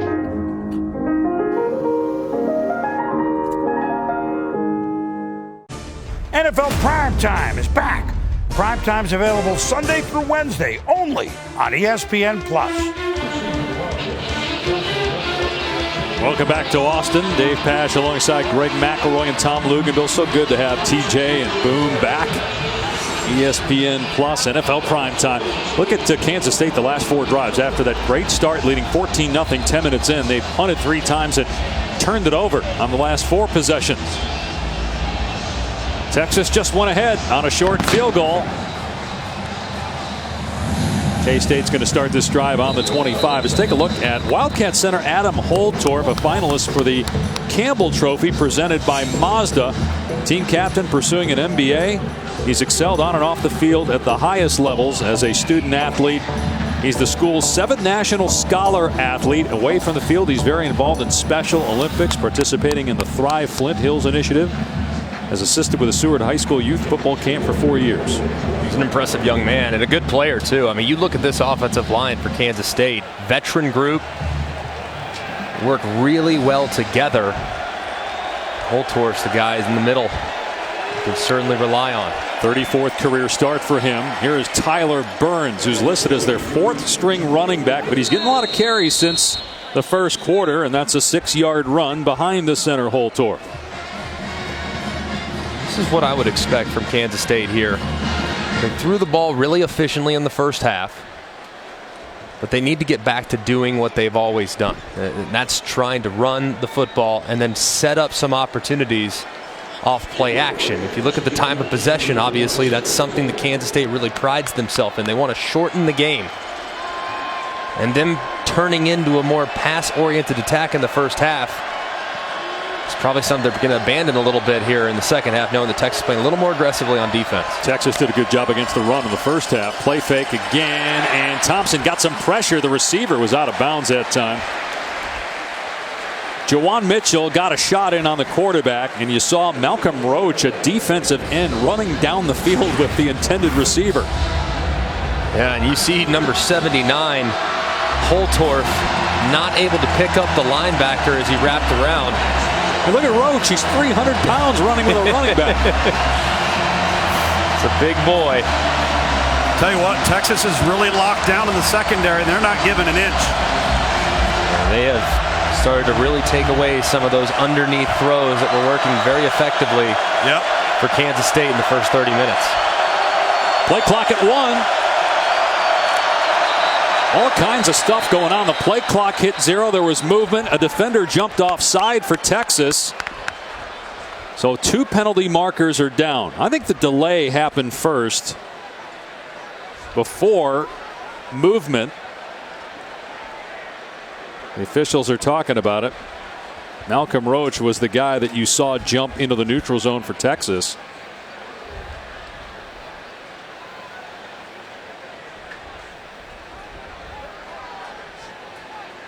And if there's a delay of game, obviously there's no play, so it would just be a single penalty on Kansas State. Before the delay of game, offside. Oh, they're saying the offside happened Defense, first. number 32. It's a first down. 5-yard penalty will result in a first down. Big mistake. Yeah, big mistake. They called Roach on it. And look at the play clock here, too. Boy, they got it wrong, though. Really close. No, I think they got it wrong. It looked like it hit zero clearly before he jumped. Did to me, too. It's bang, bang for sure. Man, it did look like that zero was up there before Roach was in the neutral zone. But a fresh set of downs for Kansas State. Down 3 midway through the third from its 36-yard line. Going to go back to Burns straight ahead, and he is gobbled up behind the line of scrimmage. Roach was there for Texas. Running back Burns did a good job, though, to get back near the line. Taquan Graham has got 7 tackles for a loss coming in. He was also in there for Texas, but no gain. Texas is really starting to move those offensive linemen and kind of affect them a little bit because their defensive linemen, the Texas Longhorns, are moving at the snap. That time Roach lined up just outside the right guard, and at the snap he flew around as he was trying to get blocked. So the movement for Texas along the front defensively has been something that's given Kansas State some problems. Burns again. He gets walloped for a tackle for a loss. It was Jawan Mitchell who smacked him. 3rd and long coming up. And it's a great job. Just he's about to go head-to-head with Deneen, and Deneen just whiffs. You see him just fly right inside, and Deneen unable to make any contact. Poor job by the fullback, but a nice job defensively for the Longhorn linebacker. Texas and their talent and athleticism starting to rear its head. And he did it 3rd and long, too. This is a pressure down for Texas. Expect them to try to force the issue with the blitz. No, there's a delayed blitz, and the quarterback steps up and almost throws an interception. Tried to get it over the head of B.J. Foster. It's 4th down, and Kansas State will punt. Yeah, you're going to see this guy drop out, and then pressure coming off the edge. A little bit delayed. It was well picked up and a decent job by Thompson sliding in the pocket. He's unable to get enough air underneath the football to get it to Schoen over the extending Foster. It's good play defensively by Foster, timing up his jump and high pointing it to tip the pass. But seeing Texas getting pressure now on Thompson, obviously the quarterback's not as accurate when that happens, as Enkel's punt is deep, fielded inside the 20 by Jones. Signal for a fair catch. 46-yard punt, no return.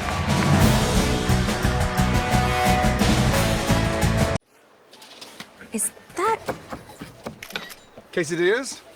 Gordon Ramsay handing out samples. Seems like just an okay use of your culinary talents, dude. Yeah, it is, smart guy. Almost like having a brand new iPhone, but not pairing it with AT&T. That's true, Gordon Ramsay. Hey, fingers! It's not a buffet. Use the cocktail stick. The cocktail stick. Get the most from your amazing new iPhone 11 Pro on AT&T, America's fastest network for iPhones. More for your thing. That's our thing. Player impact rating, Devin Duvernay a rating of 89. He's got 62 receiving yards on the day, so 862 on the year. That's the most for a Texas player through 8 games in history. Yeah, he's an explosive weapon working out of the slot. You see him here on the RPO, uncovered a lot of space too, a nice run after catch. He's a weapon, and he's a big body, physical guy too. He's a reliable target. When you get it to him in space, anything can happen. As you see him line up here again in the slot. See if they start to involve him a little more in the passing game. Texas going to run Ingram straight ahead. More yards after contact. Boy, it's hard to get him to the ground with that added muscle. It was about 205 last year, 220 now. Sophomore. Lost his shoe. But he picked up 6 yards, and about 4 of those were after the initial hit. So Roshan Johnson, a converted quarterback who's played a lot of running back this year. He's in there now. That's number 2 next to Ehlinger. And here's Johnson running right. He's got the first down, and he hurdles a wildcat and is out near the 45. He jumped over Goolsby. Picked up 20. What a thing of beauty here. Secures and captures the edge. They lose contain. And he goes, whoop. That was impressive. Easy vert. Extra yardage. How about the converted quarterback? He had to clear him with both feet.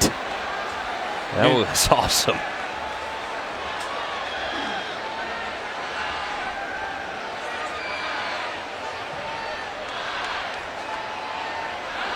It's going to be a shot down here for Texas. Might take a shot downfield. Ehlinger instead steps up and takes off. Thrown down at midfield by Drew Wiley. I think he landed on Wiley. They spotted at the 50. Maybe could have given him another yard or so. I don't think he was down, but gain of 5 nonetheless.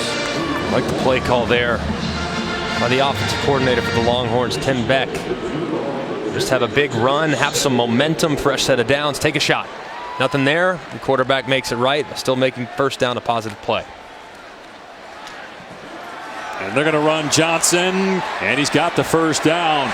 This is the same offensive line coming in that had started every game, and we talked about the injury to Ongilau at halftime, and so they've had to move some guys around, but the offensive line starting to wear down K-State's D-line. They're playing a little bit better for sure, and this is a group that really needs to play better. I mean, the offensive line for Texas was a position of strength in the first month of the season, and in October they kind of hit a little bit of a wall, played really poorly against TCU. Starting to flex their muscle a little bit now as they hit the home stretch. Saw Roshan Johnson leave because he lost his shoe. Ingram's back on the field. He didn't see the ball that was thrown to him by Ehlinger. So it's incomplete. Second down. I'll tell you what, Greg, Dave, I've been so impressed with the halftime adjustments that Tom Herman talked about going into the locker room have been executed on both sides of the ball. We have to run the ball, and we've got to clamp down on defense, and both of those things have been the difference here in the third quarter. Tom Herman, an excellent coach. Was at Ohio State as offensive coordinator, then went to Houston for a couple of years, won there, and now last year at Texas, won 10 games. First time in a decade the Longhorns have done that. Here's Ingram with a ton of running room. Tripped up by Wayne Jones inside the 40-yard line down at the 35, a gain of 8. And I think Texas is learning quickly what it's like to be the hunted. This year, last year was a great season. This year, you're getting everyone's best shot because you declared yourself back. And it's been tough sledding at times against a really, really tough schedule. But you look at them here, this is the Texas you've come to expect. A team that can impose their will at the line of scrimmage, be extremely physical as they flex Ehlinger out. Looking like a wildcat situation here for Johnson. Yep. So again's a former quarterback, and all kinds of stuff going on at the line of scrimmage for Texas. That's a risky run by going to a wildcat and then changes the snap count, and now behind the sticks. False start, number 73. Offense, 5-yard penalty, still third down. Second penalty on Parker Braun here in the second half. Yeah, you're going to see Parker and Braun. They're just going to try to pull it. He snapped it, and the center, Shackelford, didn't snap it on the clap. I don't know if that was on the quarterback or the center, but clearly a miscommunication. So now it's 3rd down and 7 after the penalty. Yeah, and watch the one-on-one up top. Based on this defensive look, safety in the middle of the field, Greg. You're right. You might be able to work a back shoulder one-on-one to the top of the field. Here comes pressure off the edge. Ehlinger throwing that back shoulder pass, and what a catch by 6'6" Colin Johnson. He was snatching that one. There was no way he was going to drop it. Yeah, and he just has such great length at 6'6". A nice anticipation throw by Ehlinger too. Beautiful execution on 3rd and medium. Ehlinger dumps it off to Duvernay. Able to slip a tackle. Well, Kansas State has been a lot sloppier with the tackling here in the second half. Goolsby with that time an 8-yard pickup, and they are near the red zone again, looking to add to a 3-point lead late in the third. And they're really starting to run the football. A lot of urgency, but on 2nd and short, this might be a chance to take a shot downfield in a one-on-one situation. Long throw to Duvernay. He's got a block. He gets tagged by Sullivan, but he's inside the 15. There is a penalty marker down. Might be a hold on the perimeter there, trying to set up Duvernay for a long run. Already 5 penalties on Texas. Holding, number 9, offense, 10-yard penalty from the spot of the foul. Still 2nd down. Now this happened the last time they got down here. They had a 1st and goal on the 6, ended up having a 3rd and goal on the 30. And they got Colin Johnson. Man, I don't know. I mean, it looked pretty close. I mean, it looked bang, bang. I think it's definitely a little bit of a grab, but that's kind of ticky-tack. Kind of a ticky-tack call. I agree with you, Tom. Unless they meant Epps downfield, 85. 2nd and 12 now. Empty set. Ellinger trying to get everybody lined up with a play clock at 2. Ellinger down the seam in traffic, and it's picked off. Intercepted by Neal. And so a huge turnover forced by the Kansas State defense. Neal's first pick of the year.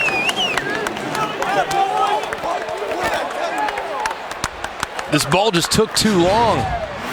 They're just running verticals, and you're going to see Neal just kind of collapse on this seam route underneath. The ball's in the air forever. If you're throwing that seam, you have to hit it between 18 and 22 yards. You see that Duvernay had plenty of room. However, the ball just took too long to arrive. It's the right place to go with it. Just the timing was off, and a great job by Neal collapsing on the seam and making the interception. That's only Ellinger's 2nd interception thrown against a ranked team the last 2 years. He's been that good against good teams. Run play, Jordan Brown gets a handful. 90 seconds to go in the 3rd. Greg, I think that's also an area, as good as Sam Ellinger has been for this program, but that's an area where his lack of premier arm talent cannot afford for him not to be on time on a throw like that. Yeah, he just doesn't have the velocity on the throw. Right. To squeeze it into really tight windows downfield. And that's okay. You can overcompensate. Arm strength, I think, is an overvalued characteristic. But when you're driving it 25 yards downfield, it has to get there in a hurry, or else defenders can collapse and make plays on the football. 2nd and 6 for Kansas State. Down 3. And a timeout call by Texas. These teams tied for 3rd in the Big 12, both at 3 and 2. Alexa, dim the lights. Okay. Oh, no. Dad, I need your help. What have you done? Burnt the duck. That's a duck? What do you have in that cabinet? Some spaghetti. Okay, chop up some garlic.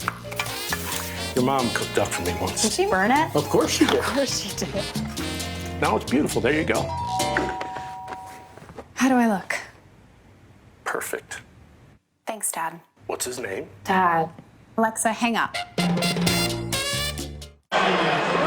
Well, Clemson has dominated the series with NC State of late, winning 7 straight, 14 of the last 15, and they can't be thrilled with their number 5 ranking in the college football playoff rankings. And also NC State's so beat up. We'll see if the Tigers keep rolling tonight. In Raleigh, 7:30 Eastern, 4:30 Pacific on ABC. Also on the ESPN app if you want to check it out there. I think that one's going to get a little one-sided tonight. You look at that receiver core for Clemson against NC State, who's without their top 4 corners. It's going to be really tough for the Wolfpack to keep that one close. Meanwhile, on 2nd and 6, here is Brooks getting the first down for Kansas State. Out to the 28-yard line, a 10-yard pickup. Well, the first couple drives of this half, you saw Texas start to play more aggressively, and then here we are again. Soft cushion on the outside for the corners. A lot of space between the receivers and the corners to go up and make a play on it. They give up an easy completion underneath for decent yardage. Play selection even.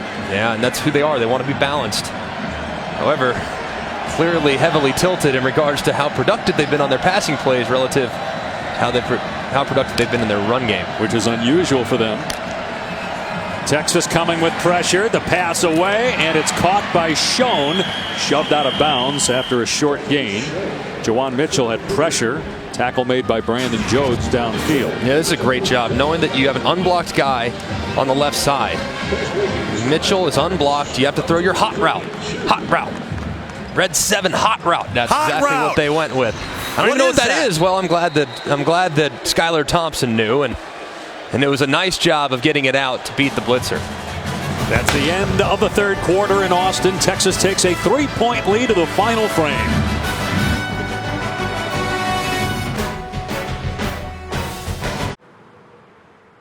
A month after the lights went out. Alexa, pause my podcast. Alexa, set the temperature at home to 71 degrees. And turn on the lights.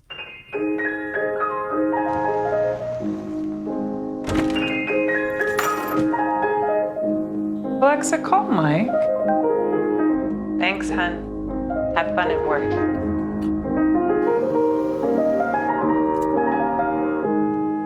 Welcome back to Veterans Week on ESPN, brought to you by USAA. 17-14 Texas over Kansas State. A college football edition of Detail, hosted by Nick Saban, is now streaming on ESPN+. The coach analyzes the Tide's run-pass option on both offense and defense. Sign up today at ESPNplus.com. They've got Kobe, Peyton, now we got Coach Saban. Bama's down 20, by the way, to LSU in the third quarter. Here's Brown.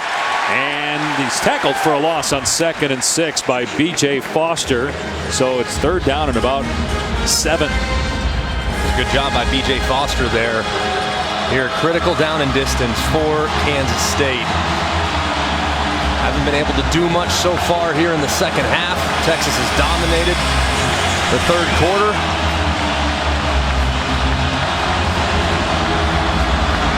See what kind of look they are going to get from the Longhorns. Looks like Texas has certainly adjusted. And you see press coverage across the board defensively. No gimmies. There's Knoll shifting into the backfield. They scored on a similar thing in the first, but not here. And they stop play. It's a flag down in the secondary, which would indicate delay of game. So it just Before the took a snap, while. delay of game, offense, 5-yard penalty, still third down. So 3rd and 11, but you saw Knoll shift into the backfield. They completed a 70-yard touchdown pass to him. It's the exact same play. It was the exact same play that they scored the touchdown on. You saw Knowles run a little flat out and up into the flats. He was open again. Not have been a 70-yard touchdown, but it would have been a completion and a bang-bang play potentially at the line to gain. Here in a little more traditional set, 4-receiver look. See if they look for Schoen, their #1 wide receiver in the slot. 3rd down and 11. Thompson, incomplete. Tried to hit Knowles. Good defense by Jalen Green.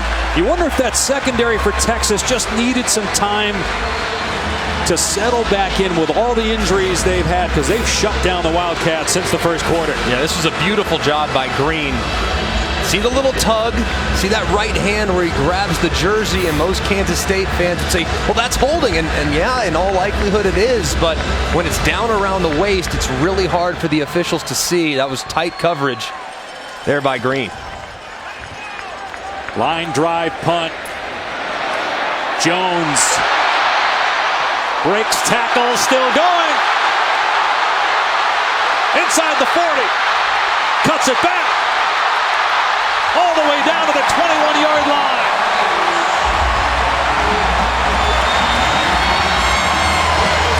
A 54-yard return, and the Longhorns on the cusp of the red zone.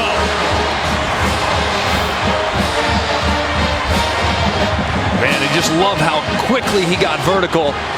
Jones starting just a little bit to his right upon catching the football to set up the defender, and boom, he slices right. Look at him start to his right, boom, right foot in the ground, north and south.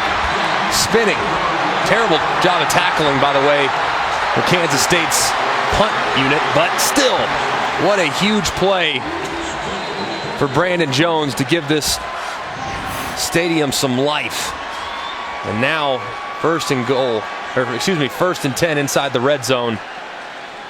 Got to expect they're going to try to maybe take a shot downfield.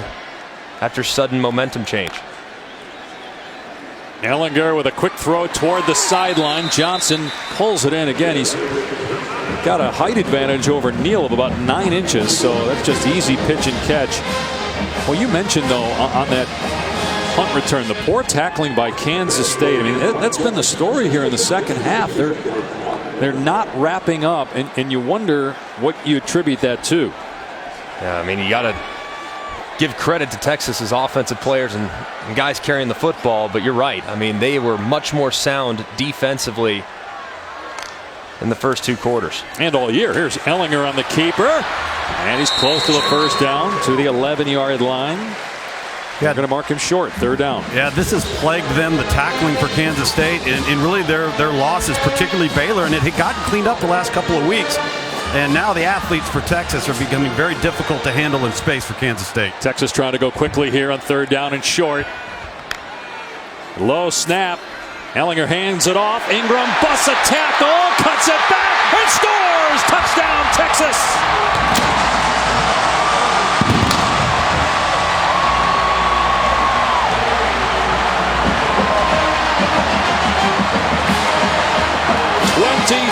Unanswered Longhorn points since the 5-minute mark of the first.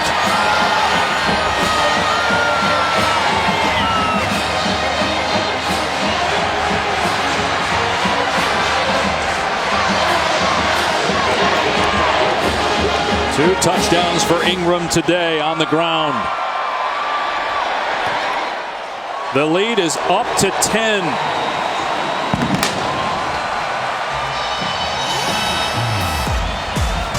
And the Texas Longhorns use the 3rd phase to position their offense just outside the red zone. And on 3rd and short, Keontae Ingram gets some space, makes a guy miss, and finds pay dirt as Texas extends their lead.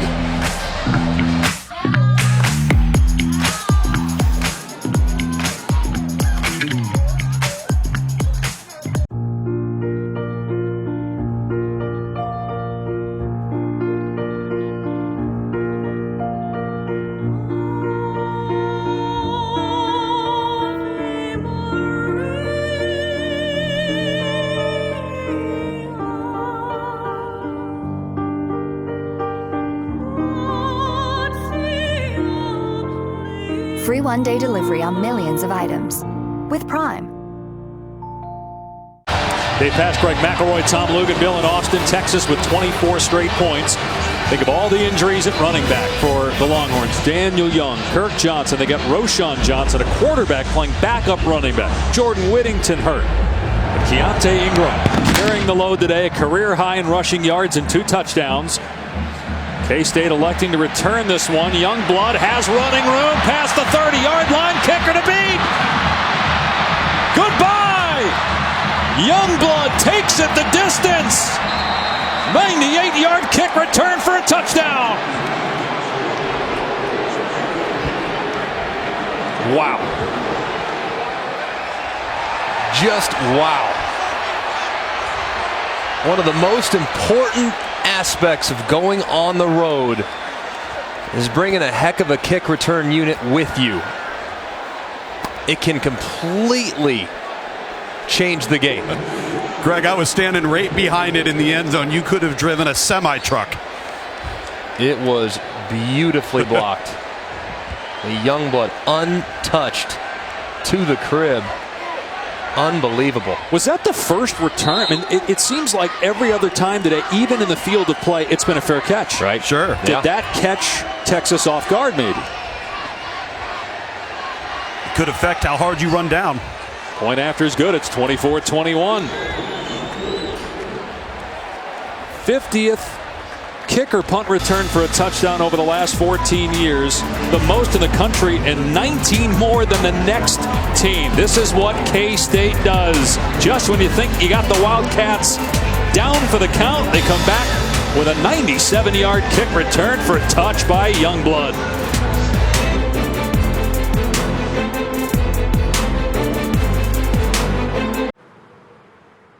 A month after the lights went out.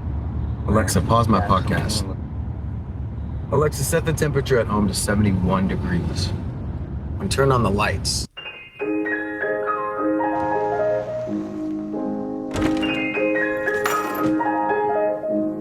Alexa, call Mike. Thanks, hun. Have fun at work.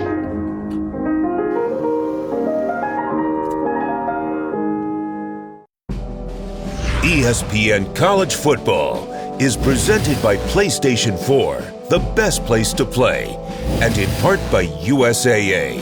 Let's thank our veterans. Join us at usaa.com/Veterans Day. Well, as always this time of year, we want to salute all of our nation's veterans, past and present. We take a look at some of the courageous soldiers from around the globe, including those here in attendance at Texas Memorial Stadium. Thanks to all, as well as a few of our own veterans on our crew. Thank you so much for your service and what you've done for this country and for us. Be a touchback will come out to the 25 for Texas in a 3-point game early fourth. What an impressive response from Kansas State, just silencing this crowd after they were starting to work themselves into a frenzy. You see Adamora, number 11 for Texas, really the only guy that had a chance. I mean, there were a couple unblocked Longhorns, but they were flying down the field with such reckless abandon. They were flying down completely out of control. And as a result, you saw Youngblood just give a slight move. Those guys over pursue. Then there was only the kicker to beat. And with all due respect to Cameron Dicker, he didn't have any chance of slowing down Youngblood on that return. Second kickoff return for a touchdown for K-State this year. Texas comes back with the run game. Roshan Johnson pushed back. Short gain. Here's Matt.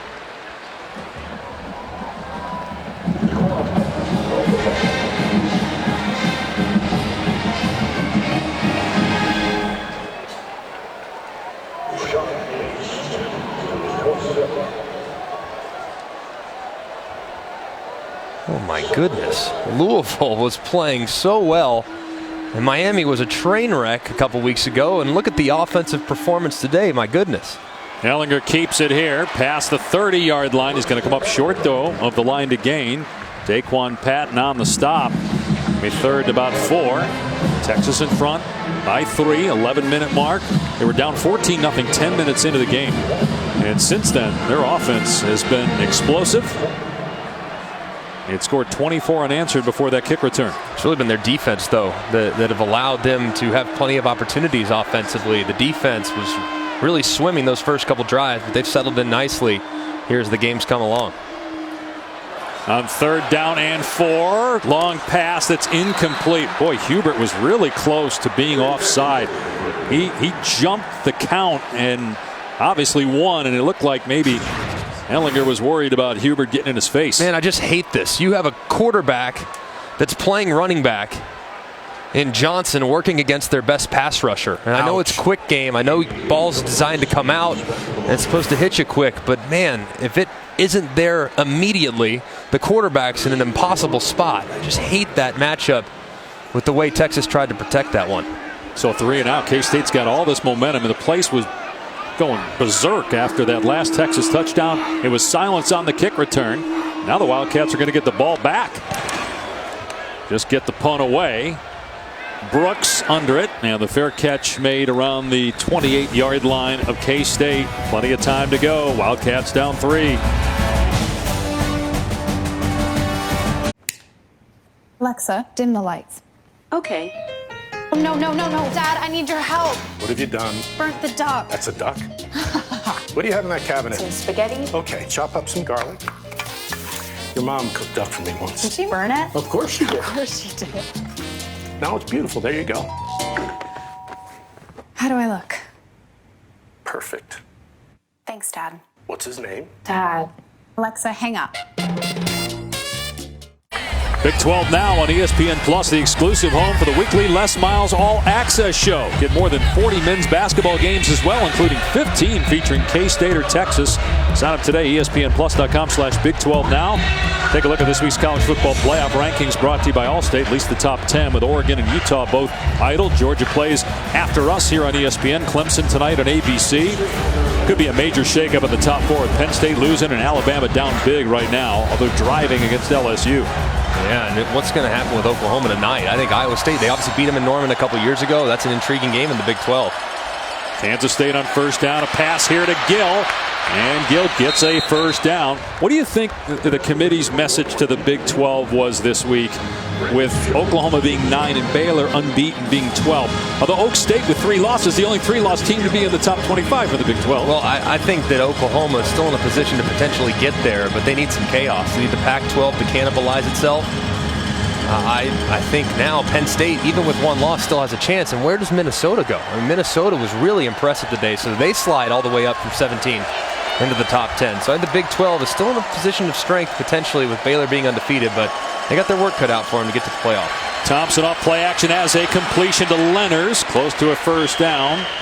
Keep in mind that Penn State has Ohio State coming up. Minnesota still has Iowa and Wisconsin. Surprised we haven't seen a little bit more of this with Kansas State, trying to run the football off tackle on the perimeter. Got some of the naked stuff? Yeah, and setting up more of their naked stuff to get Skyler out of the pocket where he's a little bit more comfortable. So much of what they've done today has been just standard drop back passing, and they've mixed a little play action, but they haven't done as much movement with the quarterback as they usually do. 2nd and 1 here. Give to Burns, easily gets the first down. Tyler Burns, who had 18 carries all year coming into today, getting a lot of work here in the second half. He's got 7 carries for the game. You look at the numbers on Skylar Thompson. First half, that Texas defense allowing so many easy completions underneath. On the second half, that Texas defense has come up, challenged the receivers at the line of scrimmage, and now those completions that were simple have gotten a little more challenging. That's why I would expect Kansas State at some point to get back to doing a little bit more of those nakeds and boots by getting Skylar out of the pocket to see the field a little more cleanly. Good drive so far by K-State inside the Texas 45. Another run, Burns. Wow, he gets hammered at the line of scrimmage by B.J. Foster. Tattooed at the point of attack. Woo. I mean, bring your lunch pail. Good hit. You see him move that head to the side. Leads with the shoulder, not with the crown of the helmet. That's an excellent physical hit.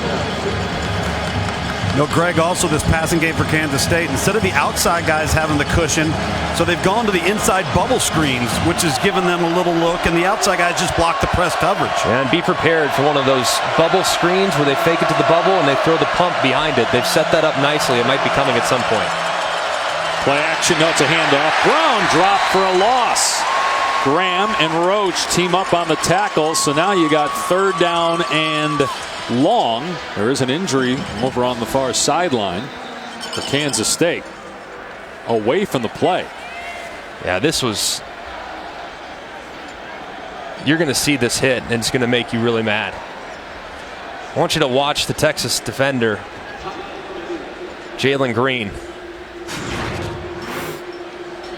Running the bubble, Gill is. Oh, my goodness. And you see Green just go in and kind of headbutt him, and then he tries to say he didn't do anything. The official didn't see it. That's a cheap shot for a guy that's not expecting it.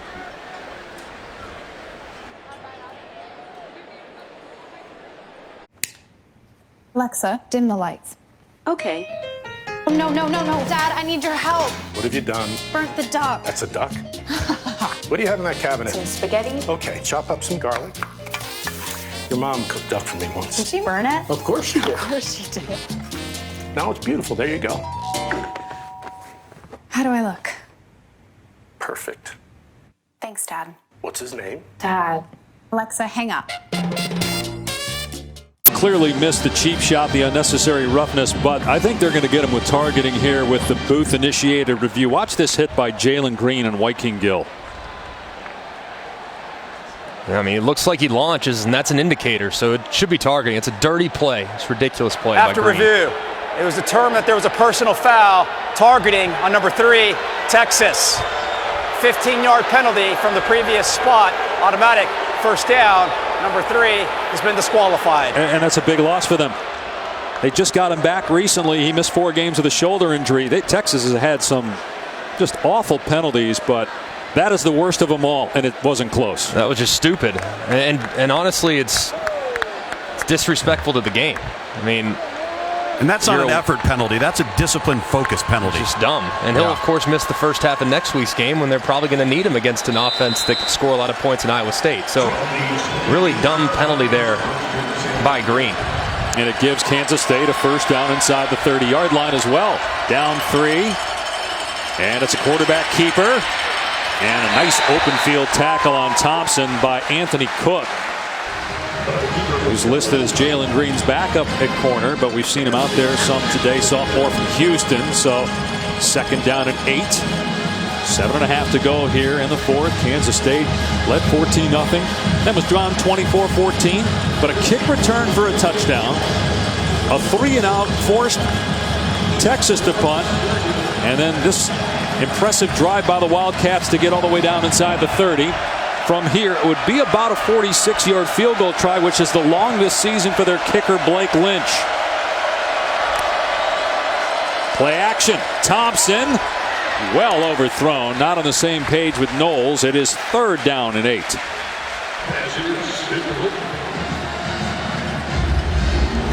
going to be interesting here to see what Kansas State tries to do with this offensive play. Knowles has been a guy that can create a little bit for them. We've seen him come out of the backfield. We've seen him motion and create some mismatches with the Texas linebackers. He's singled up one-on-one here on the left side. Let's see if they look in his direction if he gets an opportunity for a one-on-one. And they have not converted on third down here in the second half. Play clock at 1. They got to snap it.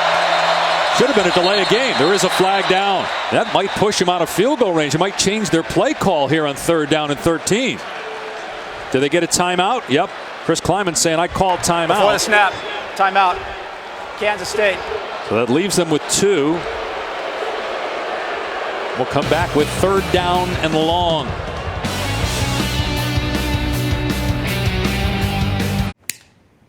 Alexa, dim the lights. Okay. Oh, no. Dad, I need your help. What have you done? Burnt the duck. That's a duck? What do you have in that cabinet? Some spaghetti. Okay, chop up some garlic. Your mom cooked duck for me once. Did she burn it? Of course she did. Of course she did. Now it's beautiful. There you go. How do I look? Perfect. Thanks, Dad. What's his name? Dad. Alexa, hang up. Our Saturday night football game on ABC is number 5 and unbeaten Clemson on the road in Raleigh to take on the Wolfpack of NC State. 7:30 Eastern Time. It's also on the ESPN app. With Greg McElroy and Tom Lugan, Bill and Austin, I'm Dave Pasch. A critical third down for Kansas State. They called timeout to avoid a delay of game. They've got a 3rd and 9 on the 27 of Texas.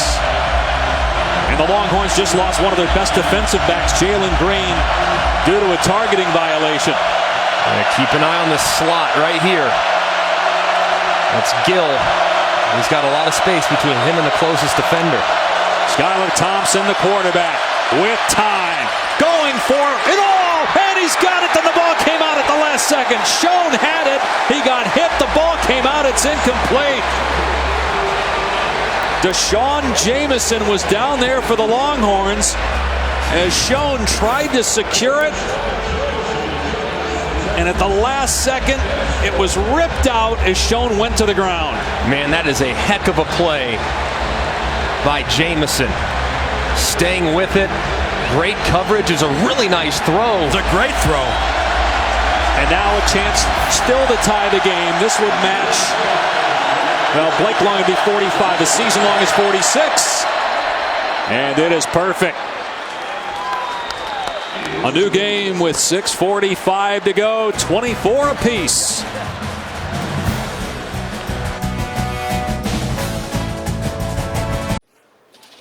Is that... Quesadillas? Gordon Ramsay handing out samples. Seems like just an okay use of your culinary talents, dude. Yeah, it is, smart guy. Almost like having a brand new iPhone, but not pairing it with AT&T. That's true, Gordon Ramsay. Hey, fingers! It's not a buffet. Use the cocktail stick. The cocktail Sorry, stick. Get the most from your amazing new iPhone 11 Pro on AT&T, America's fastest network for iPhones. More for your thing. That's our thing. Tie game midway through the fourth quarter in Austin. Both these teams trying to keep Big 12 title hopes alive. Baylor won in double overtime against TCU to stay unbeaten. Winner of this game will stay one game out at worst of second place. Oklahoma still has to play Iowa State tonight. Kansas State was down 10 earlier this quarter, but stormed back. Kick return for a touchdown, and then that 45-yard field goal moments ago by Lynch.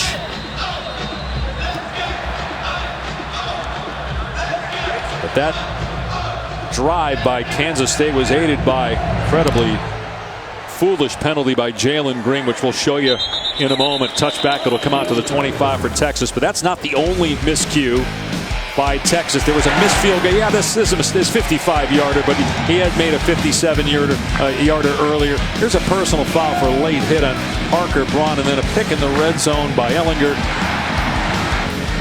And then the targeting by Green. Yeah, to give them the ball inside the 35-yard line. A huge mistake there at the end. And so Texas has had their opportunities to really ice this game.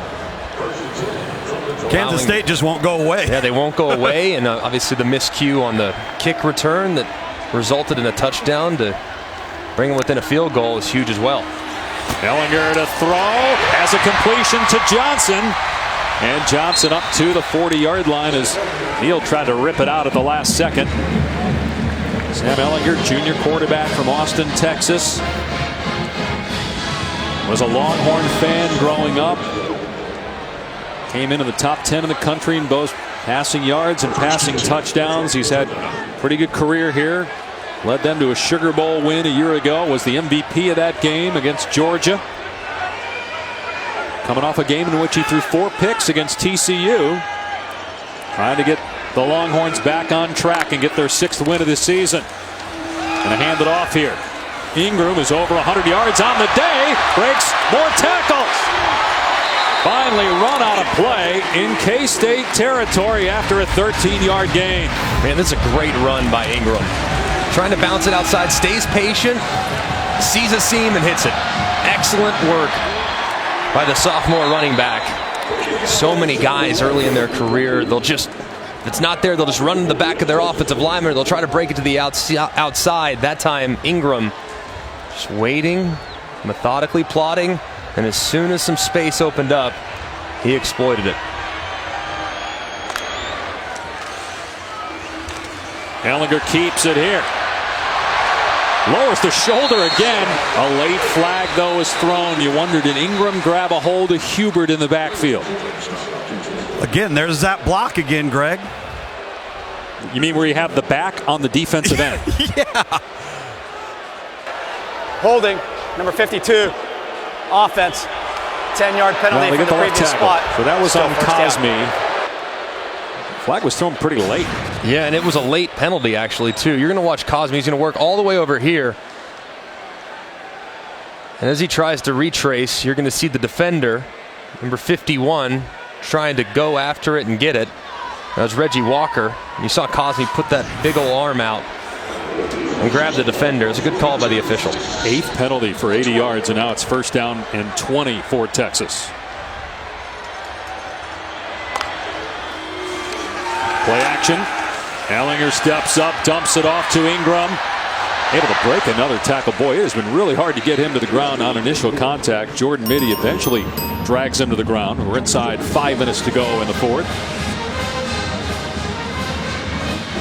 Pickup of 5. Texas, as you mentioned, Greg, has to go to Iowa State, still has to go to Baylor, and then has Texas Tech on a Friday night. Kansas State has West Virginia at Texas Tech and Iowa State left on its schedule. K-State beat Oklahoma a couple weeks ago. Texas lost to OU. Texas still has to play Baylor. Baylor beat Kansas State. Ellinger taking off and tripped up. Reggie Walker got a piece of him. So it's 3rd down and about 13 now. A lot more discipline, Greg, from this defensive front at Kansas State. We had talked earlier in the game about them voiding a gap, creating some problems for their run defense. They've been really sharp handling the quarterback draw here. Yeah, they know that Ellinger's a threat with his legs every time he drops back, so they've rallied around him pretty good. Kansas State looking like a pretty aggressive look here defensively. You would think on 3rd and long they'd play somewhat conservative and try to keep the ball in front of them and in front of the sticks. Let's see if they drop out. Texas has to snap it. Play clock at 1. Ellinger from the pocket. Long throw. Took a while to get there, but it was caught inside the 35 by Duvernay. A first down. Gain of 19.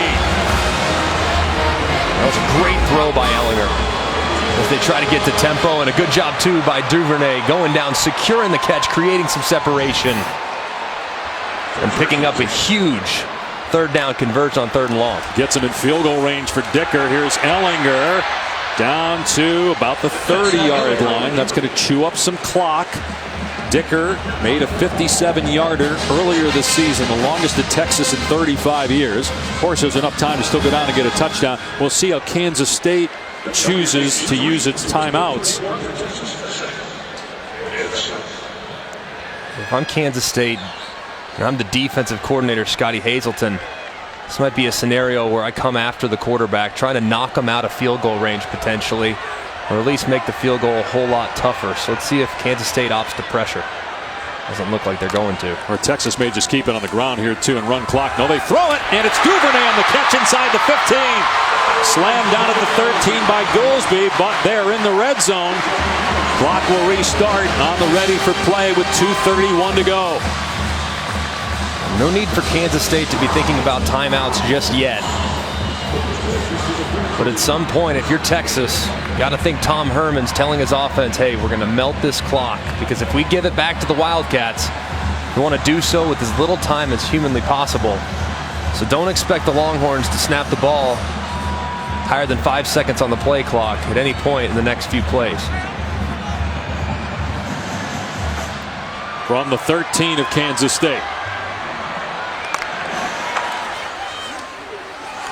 Ingram trying to stay in bounds. He does, but then he's pushed out. That's going to stop the clock.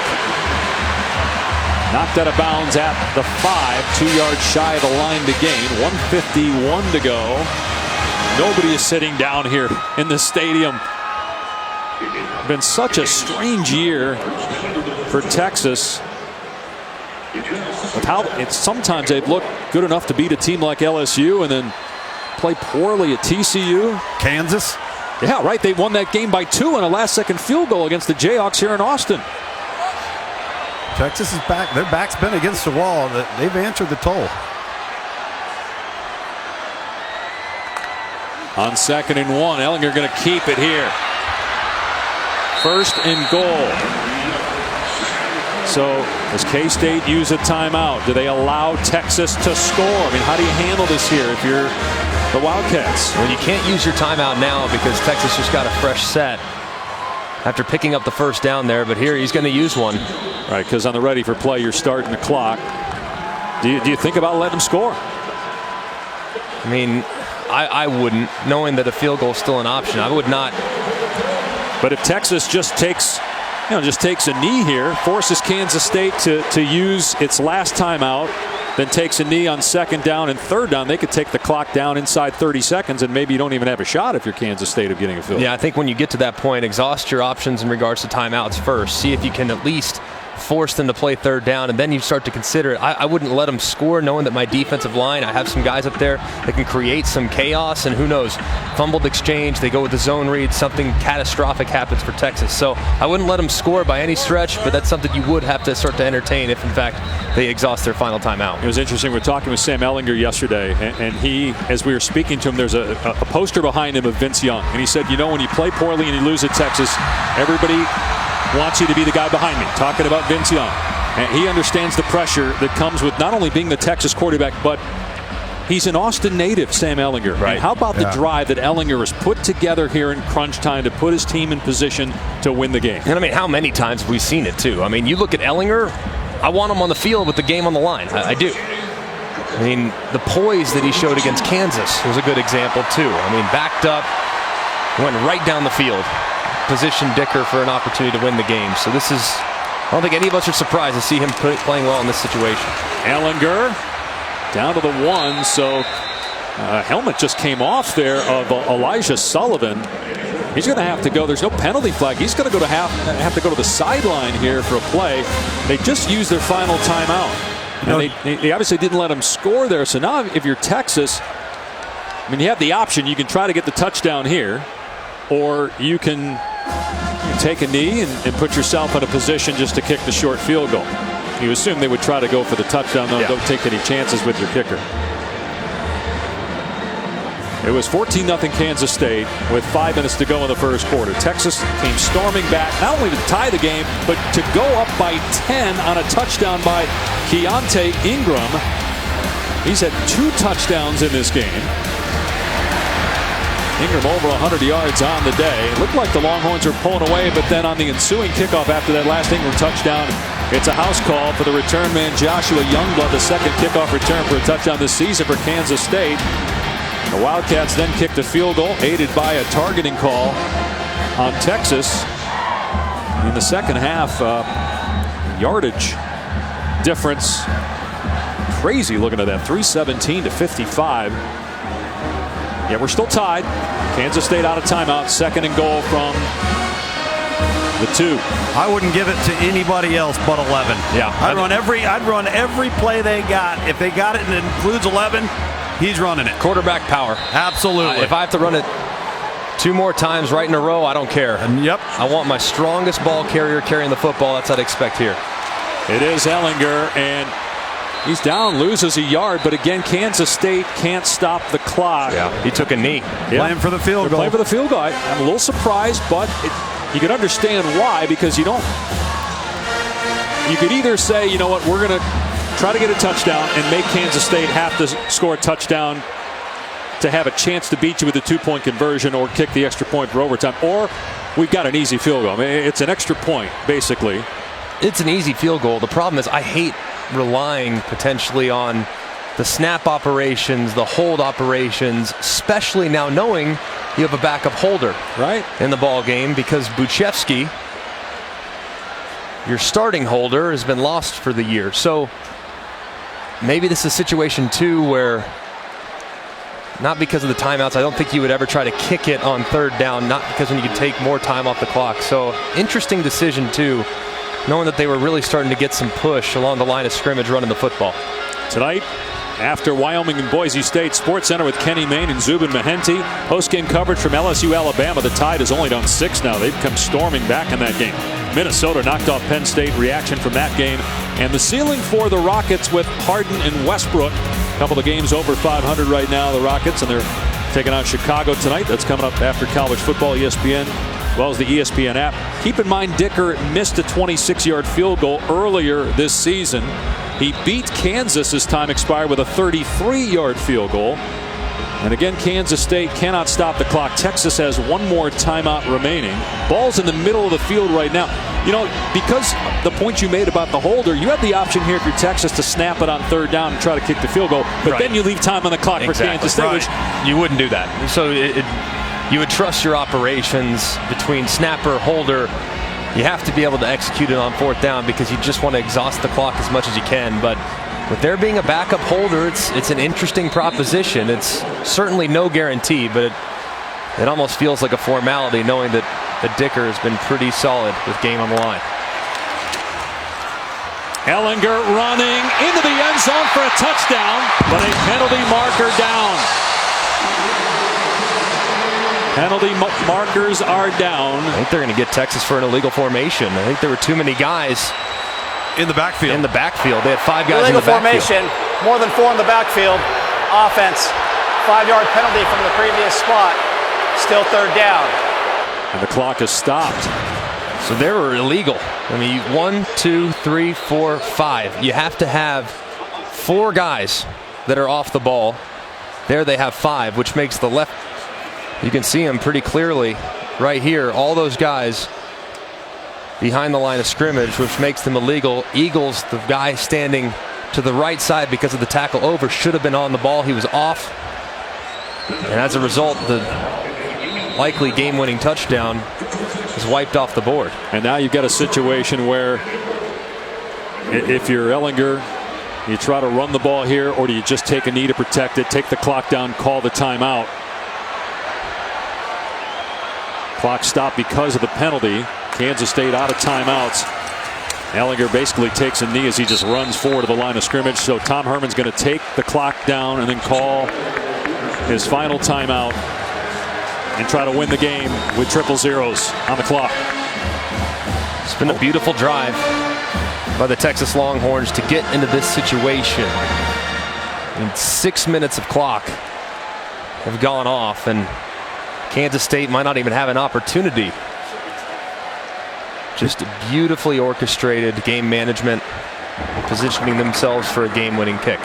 So you're looking at a 25-yard field goal. If Dicker makes it, Texas wins this game. What does this do for the Longhorns the rest of the way? Because this was really a can't-lose situation, right, especially after last year and then their last game against TCU. I mean, this was huge. And you go play poorly against TCU, you turn the football over, you struggle to really do a whole lot on the defensive side of the football.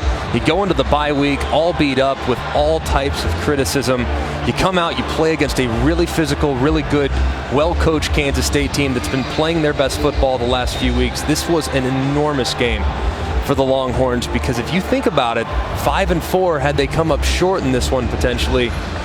Yeah, with the schedule they have coming up, I mean, you may be 6-6 in a heartbeat because of how tough some of these teams might be down the stretch. This was a gotta-have-it situation for the Texas Longhorns, and now they're a short field goal away from getting the job done. They get at Iowa State, at Baylor, and Texas Tech.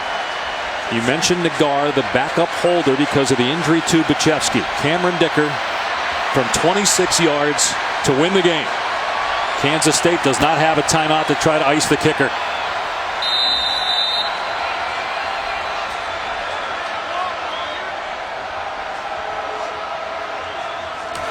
The hold's good. The kick is perfect. Texas wins.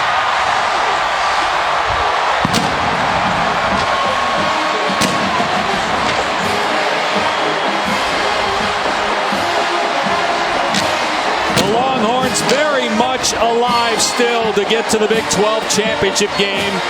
4-2 in conference play. Kansas State falls to 3-3. Second walk-off game-winning field goal by Cameron Dicker in the last 3 games.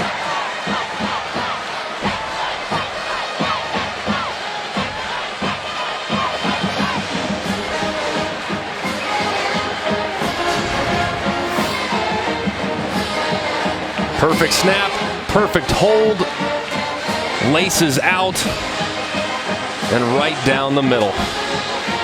Cameron Dicker does it again as he splits the uprights to give the Longhorns a much-needed win. Excellent execution, beautiful game-winning drive, taking the clock all the way down to 0 on what was a 13-play, 67-yard drive that ate up 6 minutes and 45 seconds off the clock. Sam Ellinger played so well on that final drive. Tom Herman now with Tom Luganville. Thanks, Dave. Coach, you told me going into the locker room, we got to run the football, we got to settle down on defense. Your team reacted to the message. How do you describe this feeling? Oh, so resilient. You know, we had a game plan. Obviously, that was the game plan. In the first half, we didn't execute real well. Nobody hung their head. Our defense gave up 3 points in the second half. And then we ran the ball really, really well and just couldn't be prouder. Got a lot of guys back from injury. It's been a difficult season. You knew your backs were against the wall. How much does a game like this mean for your kids? Well, it's huge. I mean, they're a top 25 team for a reason, and they deserve it. That's a hell of a football team. Our backs were against the wall. They're going to continue to be the rest of the season. And the only way we know how to get off the ropes is to keep swinging, and these guys responded. Sam Ellinger, once again, against a ranked opponent, plays his best football. Assess his performance. I'll watch the film, but I know that third down pass on 3rd and long in the last drive was a grown man pass, and hell of a job by the O-line, and obviously Devin Duvernay getting open. But to stand in there and deliver that in that moment was very, very impressive. Congratulations. Go enjoy it. Thank you. And he trusted his kicker. He decided not to go for the touchdown, although they did score. It was a penalty that brought it back. Then Ellinger just took a knee. Ellinger only 4 incompletions in the second half. as Texas comes from 14 down to beat Kansas State 27-24. Georgia, Missouri up next. For Greg McElroy, Tom Luganbill, I'm Dave Pasch. So long from Austin, Texas. We send you now to the studio and Matt Berry.